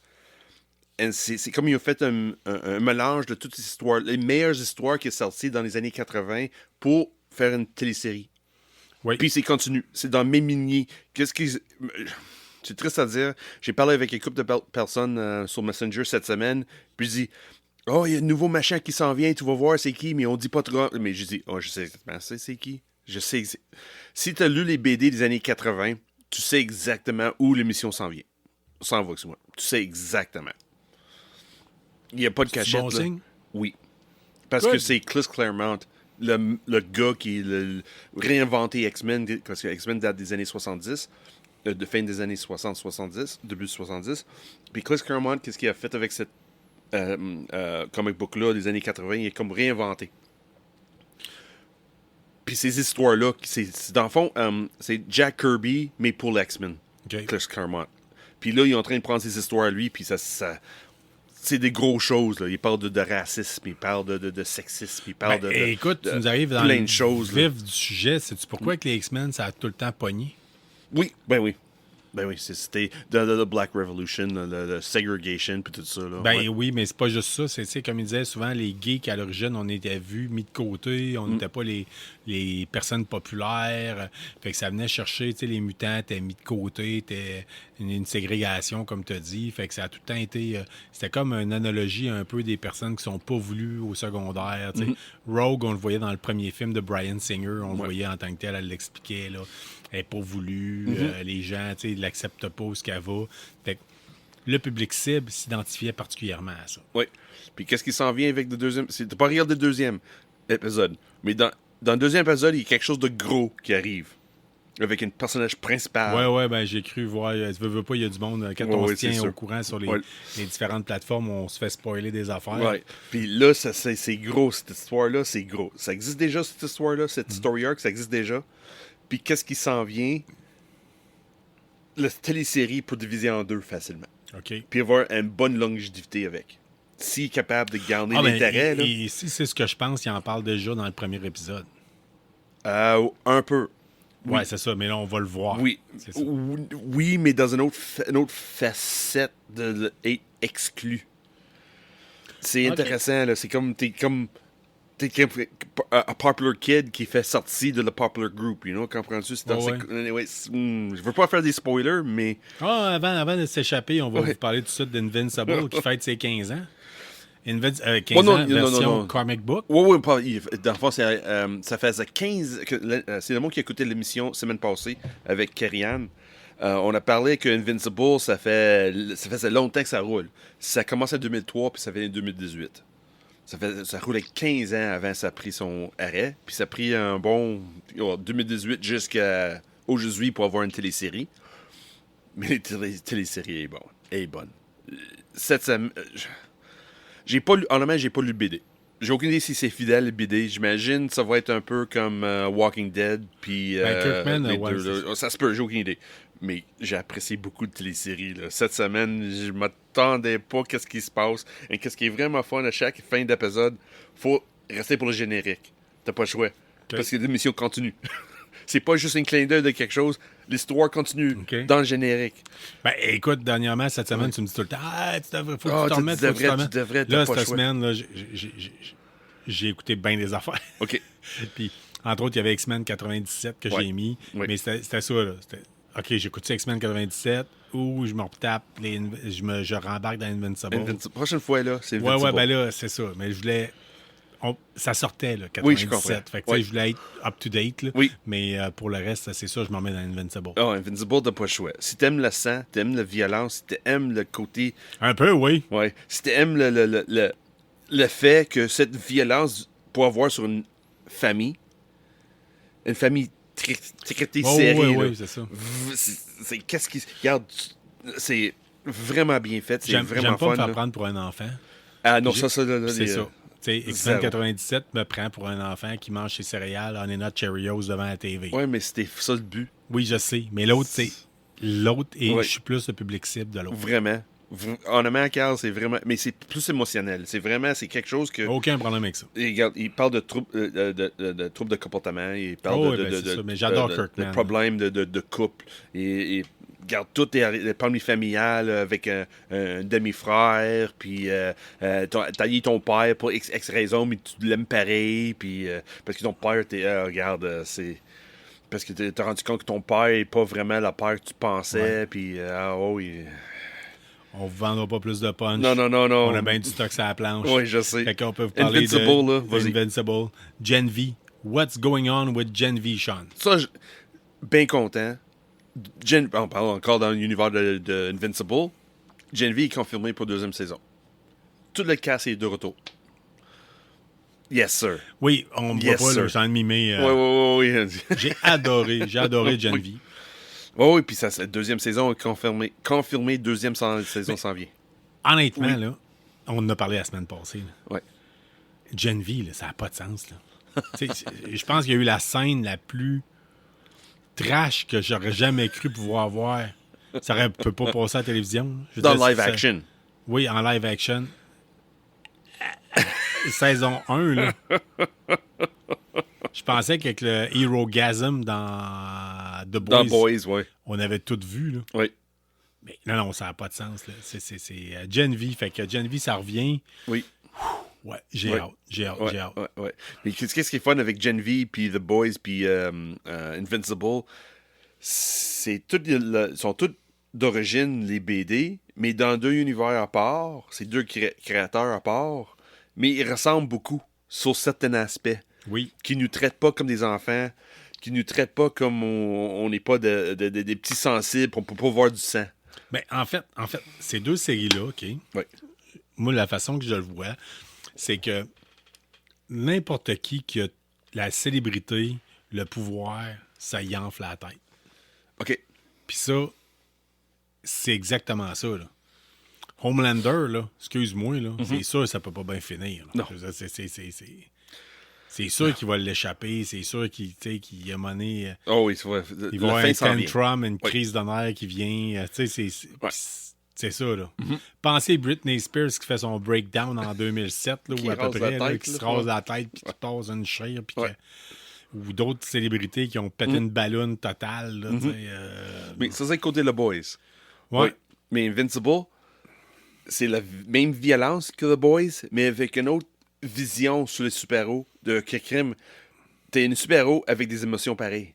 Ta vie, tu peux tomber en amour, tu peux avoir la haine, tu peux avoir les relations difficiles avec des meilleurs amis, puis des monde qui sont pas super-héros, mais t'es vulnérable en même temps parce que c'est pas tous les super-héros c'est invulnérable. They're not invulnerable, comme Superman. Une balle dans la tête, là, if you're not invulnerable, ça fait mal. Puis il cache une pas. Une boulette dedans la tête. A bullet in the head. Ouais. OK, là, je vais faire un spoiler, là, mais crime cette scène-là. Oui, je sais, c'est un cartoon, là, mais c'est bien fait. Oui. C'est incroyable. T'as pas vu quand t'as aucune idée. Ah, mais T'as aucune idée, là. Moi, comme premier pondeur médical, quand je vois ça aller, je fais « OK, oui, that's how that happens. » Parce que j'ai déjà vu. Ouais, OK, that's how that happens. Ouais, because I've seen that. Ouais, c'est OK, ça. oui. Oh, tu fais... OK, oui, tu fais déchiqueter une main avec une chainsaw. OK, oui, that's how that happens. OK. Comprends-tu, là? Oui. Ben, écoute, Ouais. j'aime ça. J'aime pas. J'aime ça que ça m'arrive pas à moi, Oui. là, mais... Moi, non, c'est ça, mais on parle parce que c'est des super-héros. Puis là, tu fais, Colin, c'est supposé être un super-héros, quelqu'un qui protège la planète, puis... Oh! OK! Mr. Sean Feeney. Yes. Dernièrement, dans les derniers épisodes, on a parlé de House of Dragons. Tu m'avais dit que tu allais peut-être y donner une chance, ou c'est Nick plus qui avait parlé de donner une chance. House of Dragons, saison 2, le preview serait sorti. Je vous dis ça sur toute réserve, parce que j'ai vu ça popper tantôt. Je vous l'annonce tout de suite. Je suis pas allé le voir, j'ai pas vérifié les sources encore. Mais chose certaine, si vous avez été un fan de Feeney de House of Dragons, vous avez eu le goût de l'écouter, ben écoutez, allez voir, allez vérifier. On vous demande juste ça. Puis, tu sais, dans le fond, je vous lâche la perche. Ça reste purement au stade de rumeur. Mais d'après moi, de ce que j'ai pu comprendre, c'était quand même une source assez fiable que j'ai vue tout à l'heure qui en parlait. Et j'ai juste pas fouillé davantage parce qu'on avait un épisode enregistré ce soir. The Penguin, Sean. Oui, ça, c'est une autre chose. Cette semaine, pour les trailers, c'est incroyable. Moi, j'étais à l'ouvrage aujourd'hui, j'avais un coup de minutes parce que j'étais en train de former un nouveau gars. Puis là, le gars est déjà autonome presque 100%. So, moi, j'étais assis dans le camion.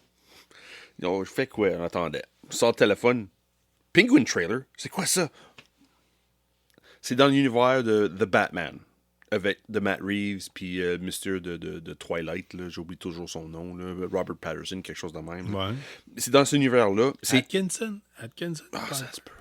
Ça se peut. Ouais.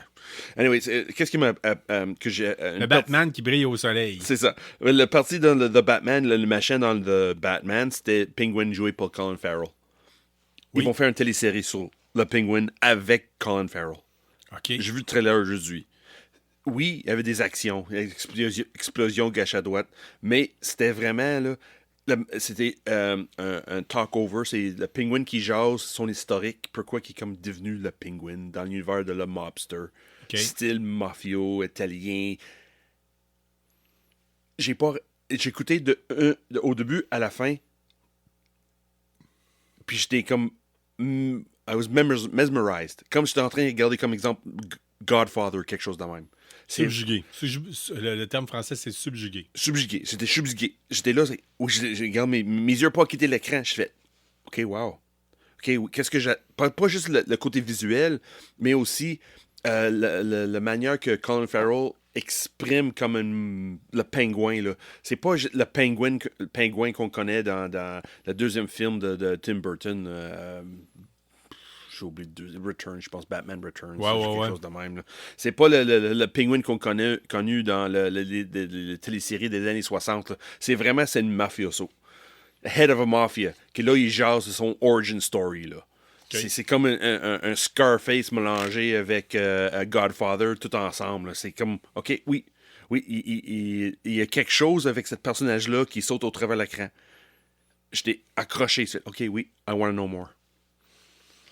C'est un genre beau signe. Oui, parce que oui, c'est dans l'univers de Batman, mais c'est comme plus côté mafia de Gotham.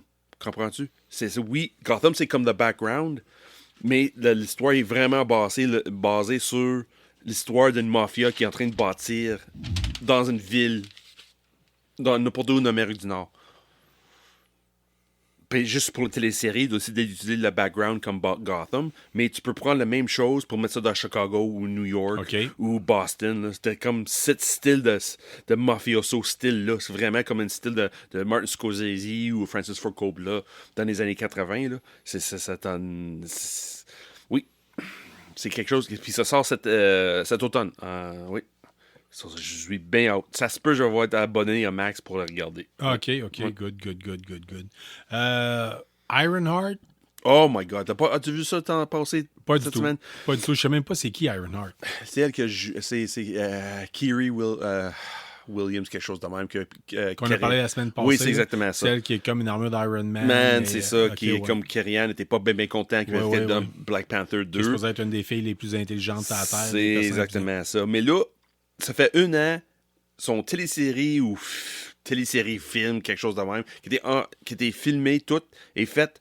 Puis Disney a dit que non, on met ça dans la poubelle, c'est fini. On n'avance pas avec. Pas nécessairement qu'ils mettent ça dans la poubelle, mais on n'avait pas de nouvelles. C'est fini, le tournage est fini, tout est fait, est prêt à être présenté à tout le monde, mais Disney fait rien avec. Mais là, il y a quelqu'un qui est sorti de Disney, là, j'ai oublié le nom exactement, c'est un autre gradé là, qui dit que non, ça s'en vient, ça sort. C'est juste une question de temps. Je fais, Colin, OK, c'est bien. Peut-être une télésérie sur Ironheart, peut-être ça va aller la peine. Peut-être. Wonder Man aussi, c'est-tu la même affaire? C'est la même chose. Connais-tu Wonder Man? Non, pas du tout. Encore moins qu'Ironheart. Oui, pas grave. Moi non plus. C'est un personnage de Wonder... Je connais Wonder Bread, le pain.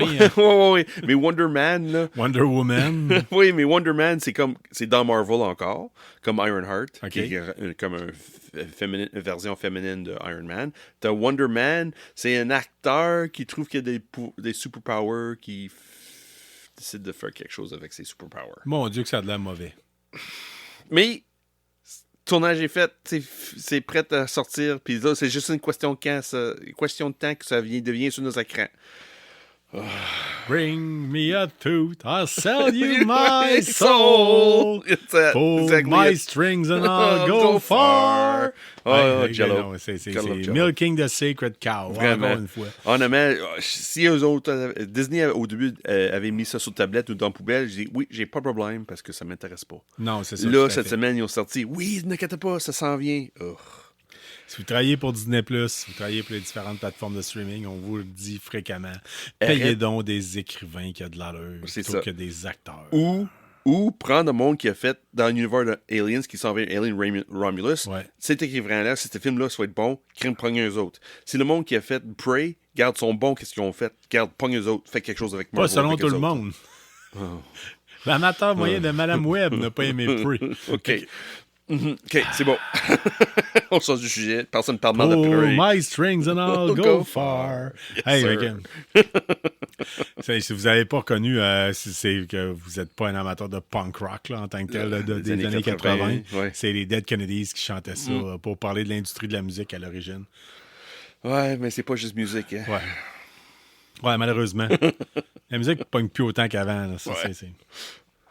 Fait que ça fait pas mal le tour en tant que tel. Hey, Oui, côté streaming, ouais. côté streaming, avant toute chose, avant de passer à la section le nerf de la guerre, ce qui nous différencie des autres, avant de parler de la section comic book, je vais faire un retour sur la section question de la semaine. Oh my God, oui. Ben oui. Fait que, Sean, je vais déplacer un petit peu mon micro pour être capable de lire les choses directement. Oui. Puis tu me diras ce que tu en penses. On vous a demandé, question de la semaine, quel est le meilleur jeu de rôle et pourquoi? Oui. Pourquoi qu'on vous demande ça? C'est parce que vous êtes certaines personnes à être des fans de jeux de rôle. Parce que quand nous autres, on vous choisit qui on peut inviter sur notre page Facebook, souvent, je vois quelqu'un habillé avec une armure médiévale puis une épée. Je me dis, garde, il peut faire partie du public cible. Fait que jeu de rôle grandeur nature. Mais t'aimes ça, les grandes natures. J'ai rendu compte, t'as fait souvent. Oh oui, ajoute. Ben, c'est parce que Je vois c'est ça aller. facile. Tu sais, Oui, je au début, mettons, je voyais quelqu'un avec un gilet de Marvel, un gilet de Batman, genre, OK, gars, je le rajoute, mais à un moment donné, les fans de GN ont tendance à vouloir exhiber leurs photos de GN. Fait que je les rajoute. Oui, c'est sûr. Là, à un moment donné, on avait fait une annonce, avez-vous un ban? On peut en parler. Là, j'ai du monde qui sort, là. C'est juste des métalleux, là, tout le temps, là. That's awesome. Maintenant, on a parlé de tatouage, fait que là, j'avais un paquet de tatoueurs, là, tu sais. Mais là, en tout cas, on vous a demandé quel est votre jeu de rôle préféré. On a Martin Saint-Laurent qui dit avec le côté hyper versatile, je dirais Dungeons and Dragons, ça laisse la place à tout ce que tu peux imaginer. Et peu importe l'âge, tu peux t'adapter, que ce soit à 10 ans ou 90 ans. Ben Chapados nous dit D&D, le seul et l'unique. Philippe Desrosiers nous dit Shadowrun, qui a su mélanger technologie et magie de façon intéressante. Des heures à regarder le Street Samurai catalogue. Oh oui. Cyberpunk 2020 pour les Chromebook Warhammer Fantasy pour le tableau des blessures. Oh, que c'était chunky salsa.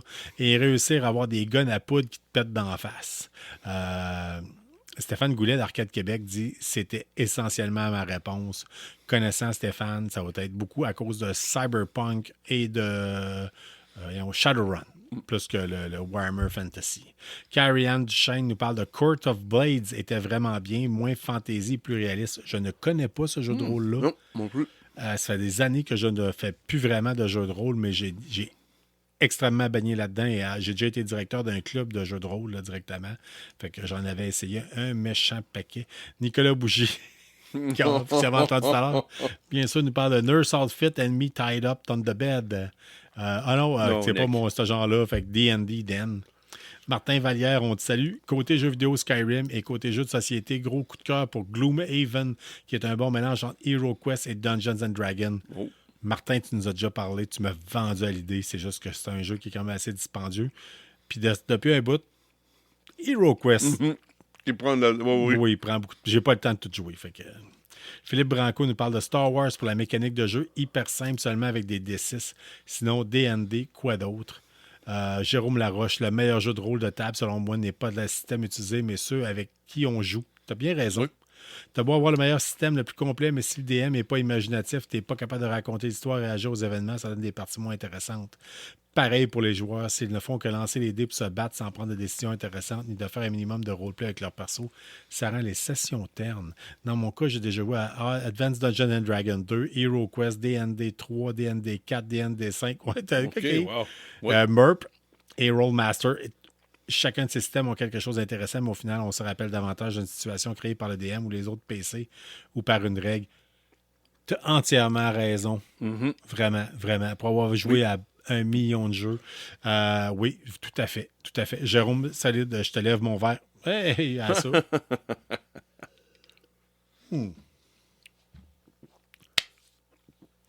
Éric Brousseau nous parle de difficile à choisir. Il y en a vraiment, mais numéro 1, Call of Toulouse. Règle simple et oui. et ambiance assurée. Guillaume Boilly nous parle de World of Darkness, Vampire the Masquerade et les autres settings de cet univers pour utiliser le monde tel que nous le connaissons, mais avec différents twists que nous pouvons lui donner. Shannon Rose dit Not on paper, but she would say the Dragon Warrior, Dragon Quest, Final Fantasy, Zelda series. There are so many on paper, can't go wrong with D&D. Et Alexandre Laparche-Bouchard nous répond lui qui te rend le plus heureux. Et je dois avouer qu'il a tout à fait raison aussi. Oui, un autre. Oui, regarde. Keep it simple. Mais je suis d'accord avec ce que Jérôme a amené. Tu peux avoir le meilleur jeu de rôle qu'il n'y a pas. Oui. Si tu n'as pas le maître de jeu qui amène l'ambiance, qui amène. C'est ça. Puis tu n'as pas des joueurs qui embarquent dans la folie. Ton maître de jeu, ça te donne rien. Oui, vraiment. Tu sais, si tu as des personnages qui sont pas trippants ou quoi que ce soit. C'est ça. Si le chimie n'est pas là entre tout le monde, ça donne rien. Je tiens à saluer particulièrement Patrick Saint-Amand, qui est un de nos auditeurs d'Ottawa, écoute, Pat, t'as un doctorat en littérature. Oui. Puis c'était notre maître de jeu quand on était jeune. Souvent, le gars savait comment monter une histoire. Oui, faut que j'y donne. Il faut que j'y donne. On donne pas grand-chose, mais c'est ça qu'on vous donne. Il donne bien les affaires. Oui, je sais. Mais sauf qu'en termes d'être capable de monter une histoire, c'était vraiment excellent. Puis Patrick m'a tout le temps donné des trucs. Comment dire, OK, là, au début, tu commences à jouer des jeux de rôle, tu sais pas trop comment, puis tout ça. Mais, ouais, vraiment, vraiment, vraiment, très intéressant à ce niveau-là. Écoutez, si vous avez répondu à la question de la semaine, comme à chaque semaine, on va avoir l'occasion de vous faire tirer. Oui. Là, si vous entendez mes feuilles brasser, c'est parce que je trouve la bonne personne en tant que telle.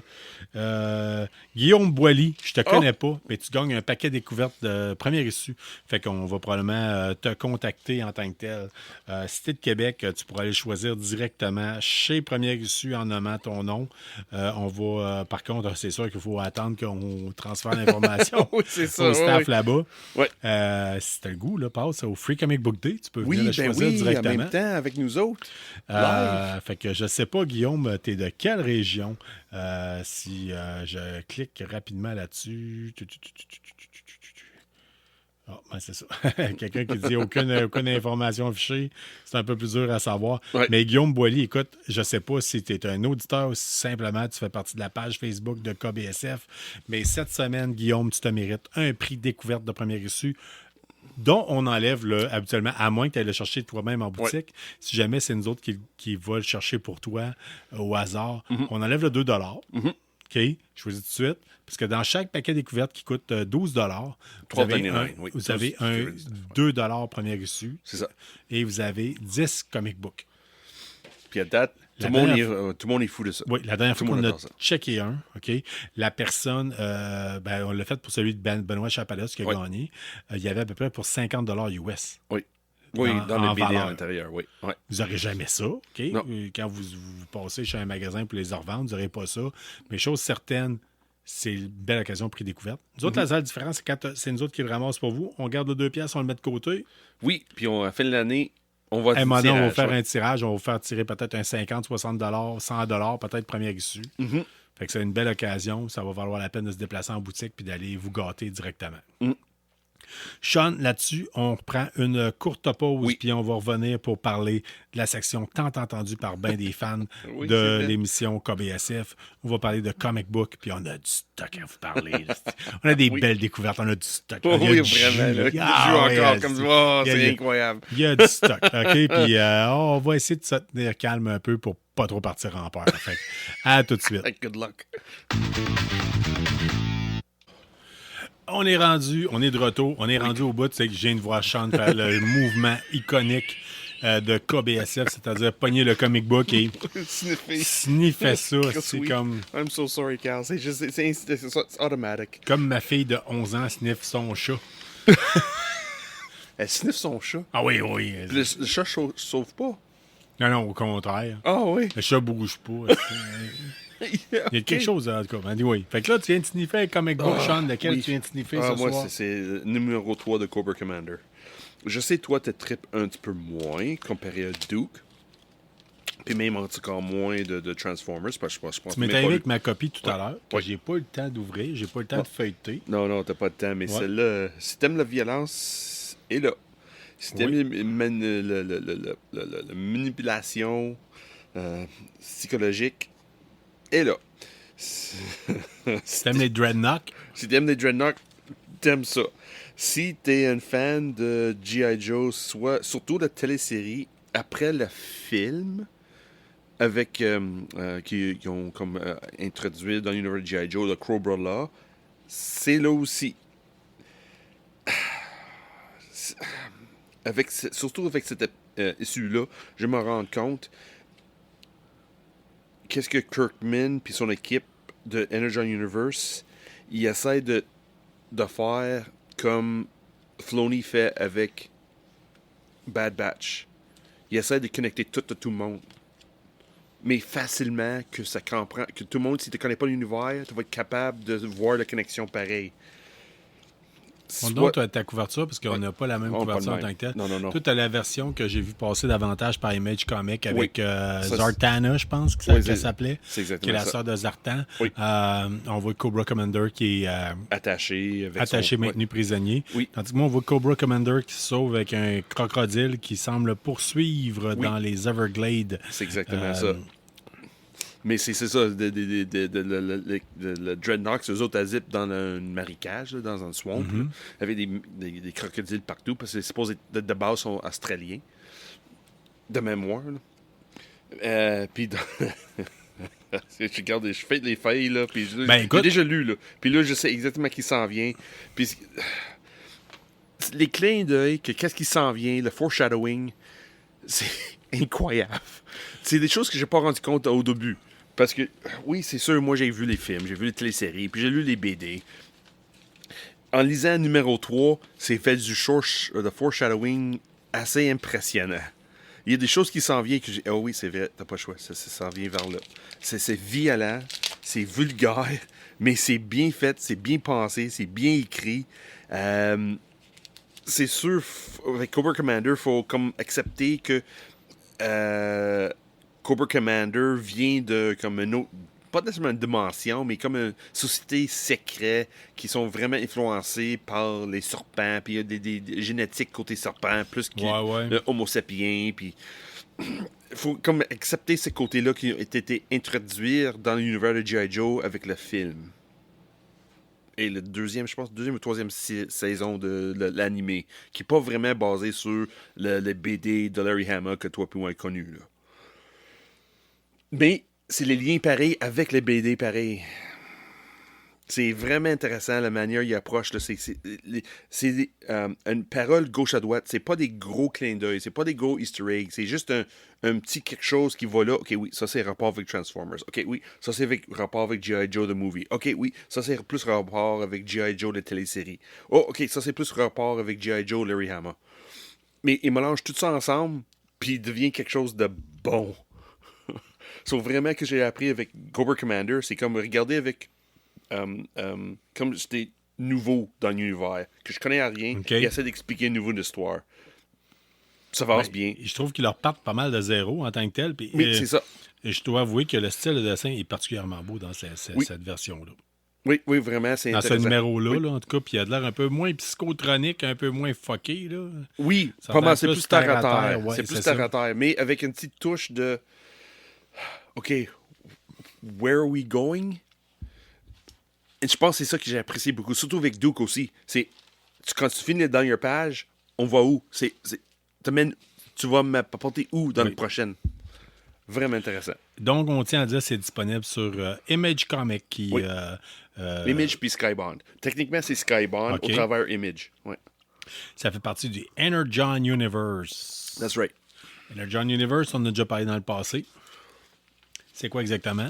Oui, c'est plusieurs séries ensemble. T'as des séries de Void Rivals, des séries de Transformers, avec des mini-séries Duke, Cobra Commander, Scarlet, puis Destro. Puis d'autres choses qui s'en viennent dans Free Comic Book Day. Scarlet puis Destro qui s'en viennent. Oui. Puis le Free Comic Book Day, on n'a pas encore idée c'est quoi exactement. Il y a des indices gauche à droite, là, mais c'est pas grave. Mais là, Carl, j'ai-tu convaincu d'acheter Void Rivals? Oui, tu m'as convaincu d'acheter Void Rivals. Oui. Et surtout quand tu m'as dit que ça c'était disponible en recueil. Oui. La semaine dernière, on a eu accès, on est allé à chez Première Issue pour enregistrer le dernier épisode et il y avait le recueil. Oui, de 1 à 7, oui. 1 à 6, en fait. 1 à 6? 1 à 6. t'as de raison. Void Rivals qui s'appelle More Than Meets the Eye. Clin d'œil tout de suite. More Than Meets the Eye. Ouais, Oui. Si vous avez juste le ton de voix, là, Oui, t'sais, c'est ça. vous savez de quoi qu'on parle. Puis ça met la table en tant que telle. Mais on n'en parle pas tant que ça au travers. Non. Et quand je l'ai lu, Non, c'est un clin c'est d'œil. probablement l'équivalent du premier comic book, parce que là, Ouais. moi, je l'ai la version Recueil, ouais. recueil. Peut-être les 30 premières pages en tant que telles, on a un feeling particulièrement de Void Rivals, très Enemy Minds. Vraiment. Si vous avez aimé, c'est un film des années 80 que j'ai vu quand j'étais au primaire. Deux personnes qui s'écrasent sur une même planète d'une société de deux mondes en guerre, un et l'autre, qui doivent apprendre à vivre ensemble et à survivre ensemble. survivre Ouais, ensemble. ouais. Puis, malgré tout ça, fait que j'avais un très bon vibe. Oui. Pour le reste, je l'ai lu. J'ai adoré lire cette bande dessinée-là. Oui. Euh, C'est intéressant. C'est pas du Kirkman typiquement. Il y a pas vraiment pas. c'est pas beaucoup de violence. Vraiment pas. Et plus basé sur le personnage, puis qu'est-ce que le personnage vit. Oui, puis ça a un côté science-fiction qu'on n'est pas habitué de voir. En tout cas, OK, parce que... OK, moi, il y a une série qui se passe avant celle-là, ça parle du Oblivion Song. OK. C'est quelque chose peut-être va apprécier. Ça parle de... C'est Kirkman encore, 100% Kirkman. C'est son côté science-fiction qui veut sortir, parce que lui, il est sorti les zombies, puis il est sorti son super-héros, puis là, il veut approcher plus son côté sci-fi. Oblivion Song. C'est que la planète Terre était envahie par une autre dimension. Parce que cette OK. dimension-là est en train de mourir d'une catastrophe naturelle. Puis il s'en vient dans notre dimension, nous autres, pour sauver eux autres mêmes OK. d'un désastre naturel. Mais celle-là qu'avec Void Rivals, c'est plus le côté vraiment 100% sci-fi. Je trouve Robert Kirkman, il dit, regarde, moi j'embarque dans la science, j'embarque dans de space travel, j'embarque dans quelque chose Oui, vraiment... il y a de quoi là. vraiment, vraiment intéressant à ce niveau-là. Oui, un côté guerre civile aussi en même temps. Mais je trouve que l'expérience de le lire, non pas en single, mais Ouais. en recueil pour Void Rivals, je trouve que ça se lit particulièrement bien. Oui, il y a beaucoup de monde qui dit ça. Il y a beaucoup... Moi, je pense que je suis quelqu'un qui est trop classique. Moi, j'aime ça, là, une épisode à la fois. Moi, ce qui me rend dingue avec les singles, c'est que tu lis ça, Oui. j'en veux un autre, puis là, t'es pogné pour ça. attendre un mois. Mais, Fait- Carl, on a vécu de ça, des années 80, là. G.I. Joe, c'est une fois par mois. Oui! Puis, tu sais, mais quelque part, les gars peuvent pas dessiner à la vitesse de la lumière. Là. Je veux dire, ça n'a pas de bon sûr. sens. Ouais. Parlant de single, je vais vous parler cette semaine de Blue Book 2. Oui. Je sais, en fait, c'est le deuxième opus, deuxième de deuxième, Oui. qui est fait par James Tynion de Fort, Oui. Oeming et Napolitano, Oui. qui s'appelle tout simplement 1947. Oui. 1947. Qu'est-ce qui s'est passé en 1947 dans le domaine? Blue Book est une série de bandes dessinées qui parle davantage du phénomène OVNI. Oui. Qu'est-ce qui s'est passé en 1947? Roswell. Bien des choses. Ouais, Roswell, en tant que tel. Roswell. La première chose Ouais. tout le monde pense, 87. Là, c'est Oui, 47. 47. On parle beaucoup de Roswell, mais Oui. il y a une chose qui a apparu aussi en 1947. Oui. On parle de... En fait, c'est la base. Pourquoi? Avant, on parlait pas... On parlait pas d'OVNI. OK, oui. On parlait pas de UFO en tant Non. que tel. En fait, on aurait pu parler de UFO, mais on parlait pas de soucoupe volante. OK. Le terme soucoupe volante est sorti en 1947 OK. à cause que il y a un pilote d'un avion qui s'appelle Kenneth Arnold, si je m'appelle bien, qui est dans le coin du Mont Rainier. Oui, Mont Rainier. Qu'on parle dans la première Oui, Blue Book dans 1 le premier, de saison 2. oui, c'est ça, Oui, qu'on a déjà parlé, Oui. a vu quelque chose dans le ciel, puis il dit « They were skipping like flying saucers ». Il faisait des bonds comme des soucoupes volantes. Donc, alors, le soucoupe dans le sens de le dessous d'une tasse, là. Tu sais, l'assiette qui va en dessous d'une tasse, là, en tant que tel. Ah, c'est la teacup, Même yeah. si, à l'origine, son observation parlait davantage de croissant métallique, si je m'appelle bien. Oui, c'est ça. Il parlait d'un mouvement comme un Ouais. flying saucer et non comme le forme en tant que tel. Comme C'est ça. un Fait que le saucer. premier opus, en tant que tel, le premier numéro, nous a parlé davantage du contact qu'il y a eu avec les soucoupes volantes. Et ensuite, dans celui-là, on parle davantage de Kenneth Arnold, comment est-ce qu'il a vécu avec l'information, puis comment est-ce qu'il cherchait à la partager. Oh, OK.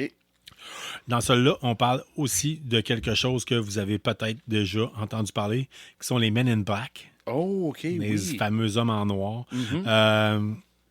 Il y a bien des petits détails que j'avais même pas remarqué à la première lecture. Entre autres, à un moment donné, on voit ils vont dans un diner, un restaurant pour parler en tant que tel. Style, Ouais. Puis le restaurant s'appelle Majestic Diner, qui est un rappel peut-être à Majestic 12, qui était, je ne sais pas bien, comment est-ce que je présente ça? Du monde se sont penchés sur la question des ovnis. OK, il y a eu Blue Book. Il y a eu Blue Book, puis il y a eu Majestic 12. OK. Écoutez, il y a des choses que soit, moi je suis fan de ça. Là. Oui. Soit c'est du stock que j'ai jamais entendu parler. Puis si c'est ça, je te lève mon chapeau, le Tinian, vraiment. Là.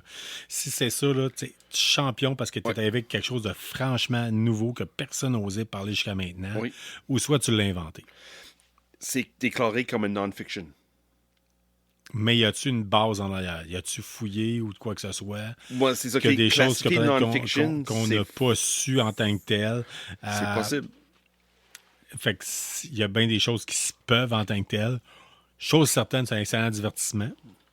Trop court, selon moi. Oui. Ça va être quelque chose qui va être le fun à lire en recueil, justement, parce que sinon, on parle de... c'est quand même... Ouais, ben c'est ça, parce que quasiment la moitié de la bande dessinée, c'est votre Blue Book. Puis l'autre moitié, quasiment, c'est Weird Tales. True Weird. The Monkey Man of Delhi. Ouais, c'est ça. Essaie de revenir dans le temps. Tu viens-tu de Outer Limits ou de Twilight Zone? Il essaie de retourner dans cette atmosphère-là, de côté raconter une histoire. L'as-tu lu, Sean, cette semaine? Non, j'ai pas eu une copie de cette semaine parce que à cause de l'erreur. Ah, OK, ouais. Ouais, c'est ça.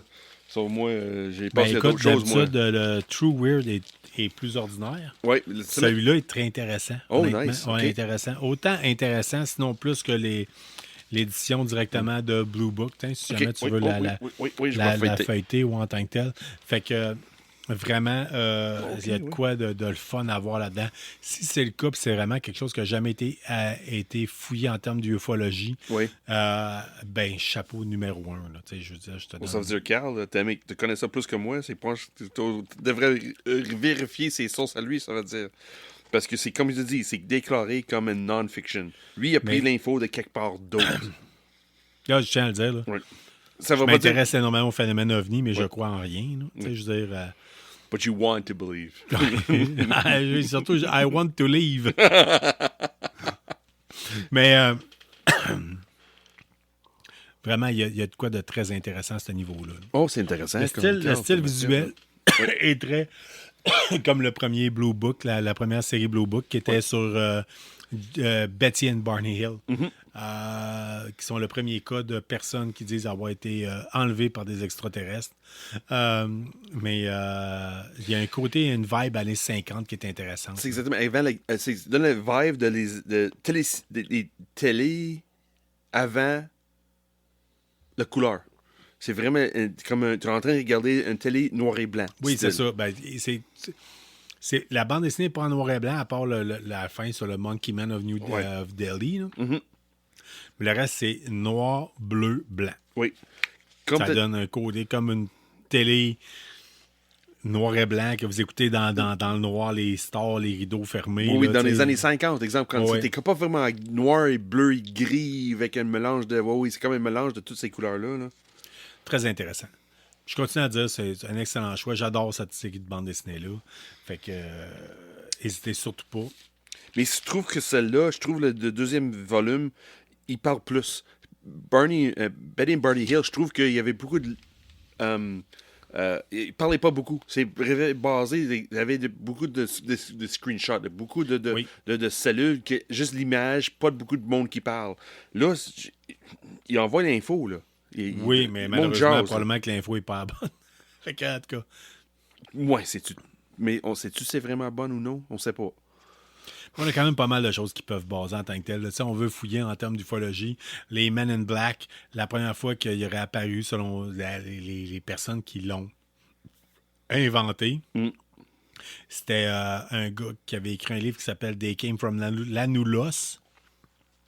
que j'ai lu, c'est du gros n'importe quoi. Là. OK, oui. Puis le premier Men in Black aurait été un nom de Indrid Cole, si je me rappelle bien. OK. Puis c'était n'importe quoi, là. C'était vraiment du gros n'importe quoi. Fait que là-dedans, il en parle des Men in Black. Ça ne fitterait pas vraiment. Je crois que les premiers Men in Black ont plus apparu au niveau des années 50 et non pas de 1947. Fait que c'est pour ça que je te dis, là, on peut croire ce qu'on veut, mais l'information semble pas trop concorder. Fait que je vais plus pour l'option, comme tu as dit, de fiction basée sur certains éléments ou certains témoignages. Sean, je te quitte. Je vais te laisser oui. juste temporairement. Je te laisse, tu voulais nous parler de Star Wars Vision. Oui, dans le fond, c'est ça. Disney a déjà sorti une télésérie Visions basée sur l'univers de Star Wars, mais toute par les animateurs, pas les animateurs, des compagnies d'animation japonais qui réinventent un peu les histoires de Disney, mais côté manga. Une que j'ai adoré beaucoup, c'était Takashi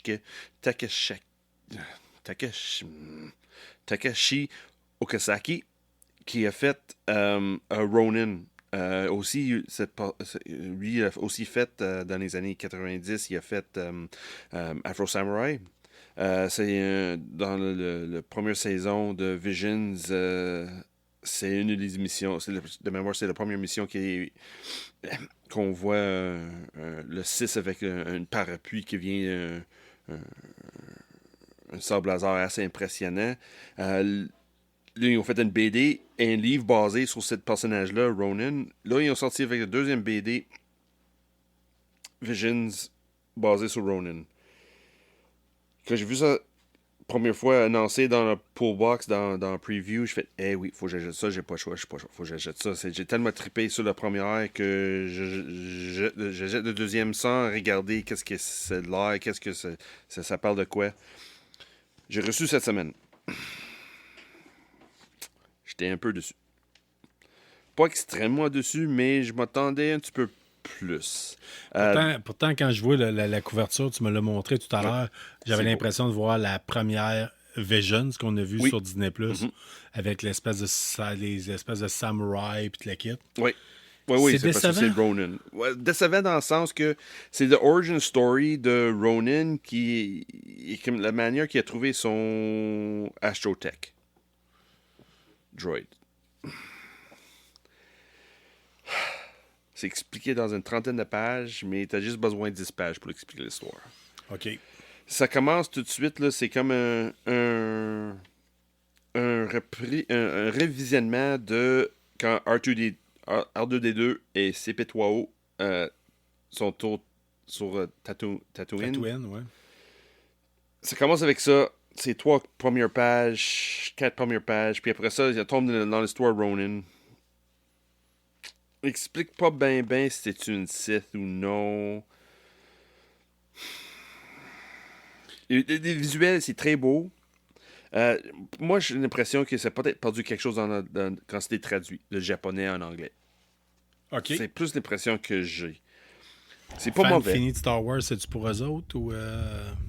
C'était fan fini de Visions. OK. Fan fini de Star Wars, ça donne pas grand-chose. OK.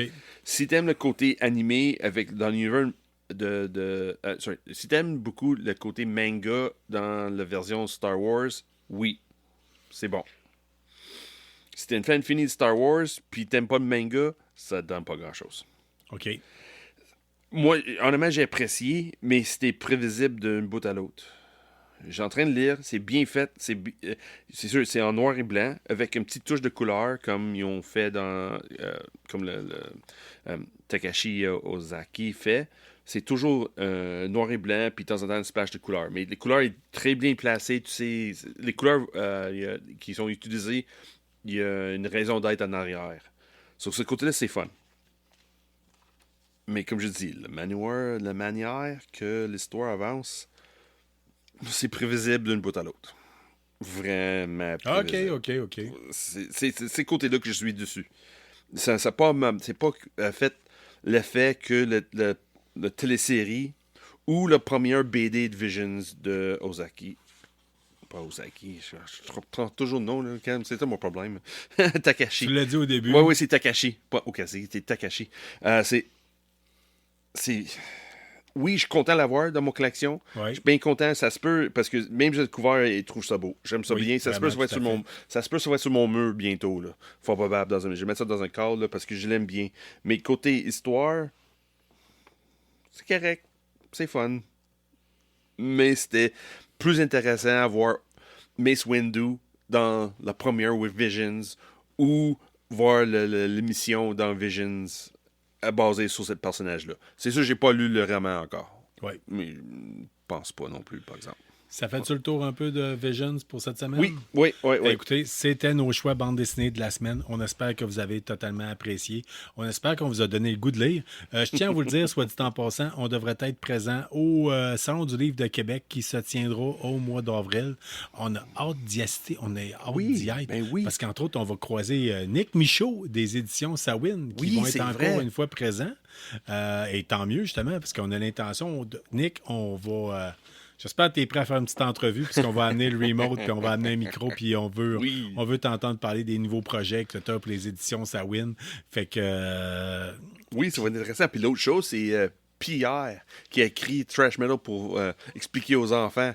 Oui, tout à fait, qui est en nomination. Puis c'est la journée qu'on va y être présent au Centre du Livre. Oui, le 13 avril, il va être là. Et ça devrait être là qu'il devrait avoir sa réponse, à savoir s'il va gagner le prix. S'il a gagné le prix ou non. Imagine-tu, une grosse journée pour KBSF. Oui, ça va être cool. Puis il y a Éric Martel, qui est un ancien collègue de travail, qui est présent aussi. Christian Page, mais lui, il va être présent le dimanche. Okay. Mais en tant que tel, le Salon du Livre de Québec, toujours un excellent choix en termes de valeur sûre, de divertissement, si vous êtes dans la région de Québec. N'hésitez surtout pas à y aller. Nous autres, on est des fans finis de lecture, fait qu'on est vraiment le type à y aller sur une base régulière. On est comme le public cible un peu. Oui, un petit peu. Un petit peu. Mais c'est parce que ça donne aussi que c'est le Festival de la bande dessinée de la Québec. Oui, en plus. En même temps, qui fait partie du Salon du Livre en tant que tel. Fait que, on tient à dire, c'est à peu près 11 $ pour l'entrée par jour, si je m'appelle bien. Mais si vous avez l'intention, il existe une passe à 15 $, je crois, pour les 5 jours du Salon du Livre. Oh, OK. Fait que, j'espère vous croiser là-bas. Oui, vraiment. Oui. Oh, oui. Hey, Sean, on va se dire au revoir. On va souhaiter une bonne semaine à nos auditeurs. Et si vous êtes fan de KBSF, si vous avez apprécié ce que vous avez entendu ce soir, n'hésitez surtout pas à participer sur notre page Facebook. Répondez aux questions de la semaine. On vient de trouver une bonne question pour cette semaine. Oh, vraiment. Puis vous aurez l'occasion pour chaque personne qui va participer à écrire quelque chose, je tiens à dire. Pas juste un pouce. Il faut que vous écriviez en tant que tel un petit message, que vous répondiez à la question de la semaine. Vous méritez une chance de gagner un prix découverte de première issue qui nous est fourni par la librairie Première Issue, située sur la rue d'Auteuil, dans le Vieux-Québec, tout de suite après la Porte Saint-Jean, fait que, qui est notre comic book shop de où on se procure les bandes dessinées en tant que telles. Fait qu'on tient à les souligner. Merci à eux, merci à leur staff. C'est eux, entre autres, qui avaient gagné le prix KBSF That's right, de 2023. 2023. Oui. C'est pas parce qu'ils nous donnent un coup de pouce, c'est vraiment parce qu'on les apprécie. Oui. Fait que... on vous souhaite une bonne semaine à tous. Fait que n'hésitez pas, si vous aimez ce que vous avez entendu, abonnez-vous, mettez un pouce, commentez, donnez-nous un review, ça fait plaisir de vous entendre. Puis on aime bien ça quand on a des nouvelles de vous autres, puis que, tout comme dernièrement, certains auditeurs nous ont fait parvenir. Fait que on vous souhaite une bonne semaine. À la prochaine. Mon nom à moi, c'était Carl Bourdage. Ben, c'est encore mon nom. Oui, c'est pas changé mon nom encore. Moi, c'est Carl Bourdage, ton nom. Sean Feeney. Fait que on était KBSF. On est content de vous avoir vus pour cette semaine. Merci, au revoir.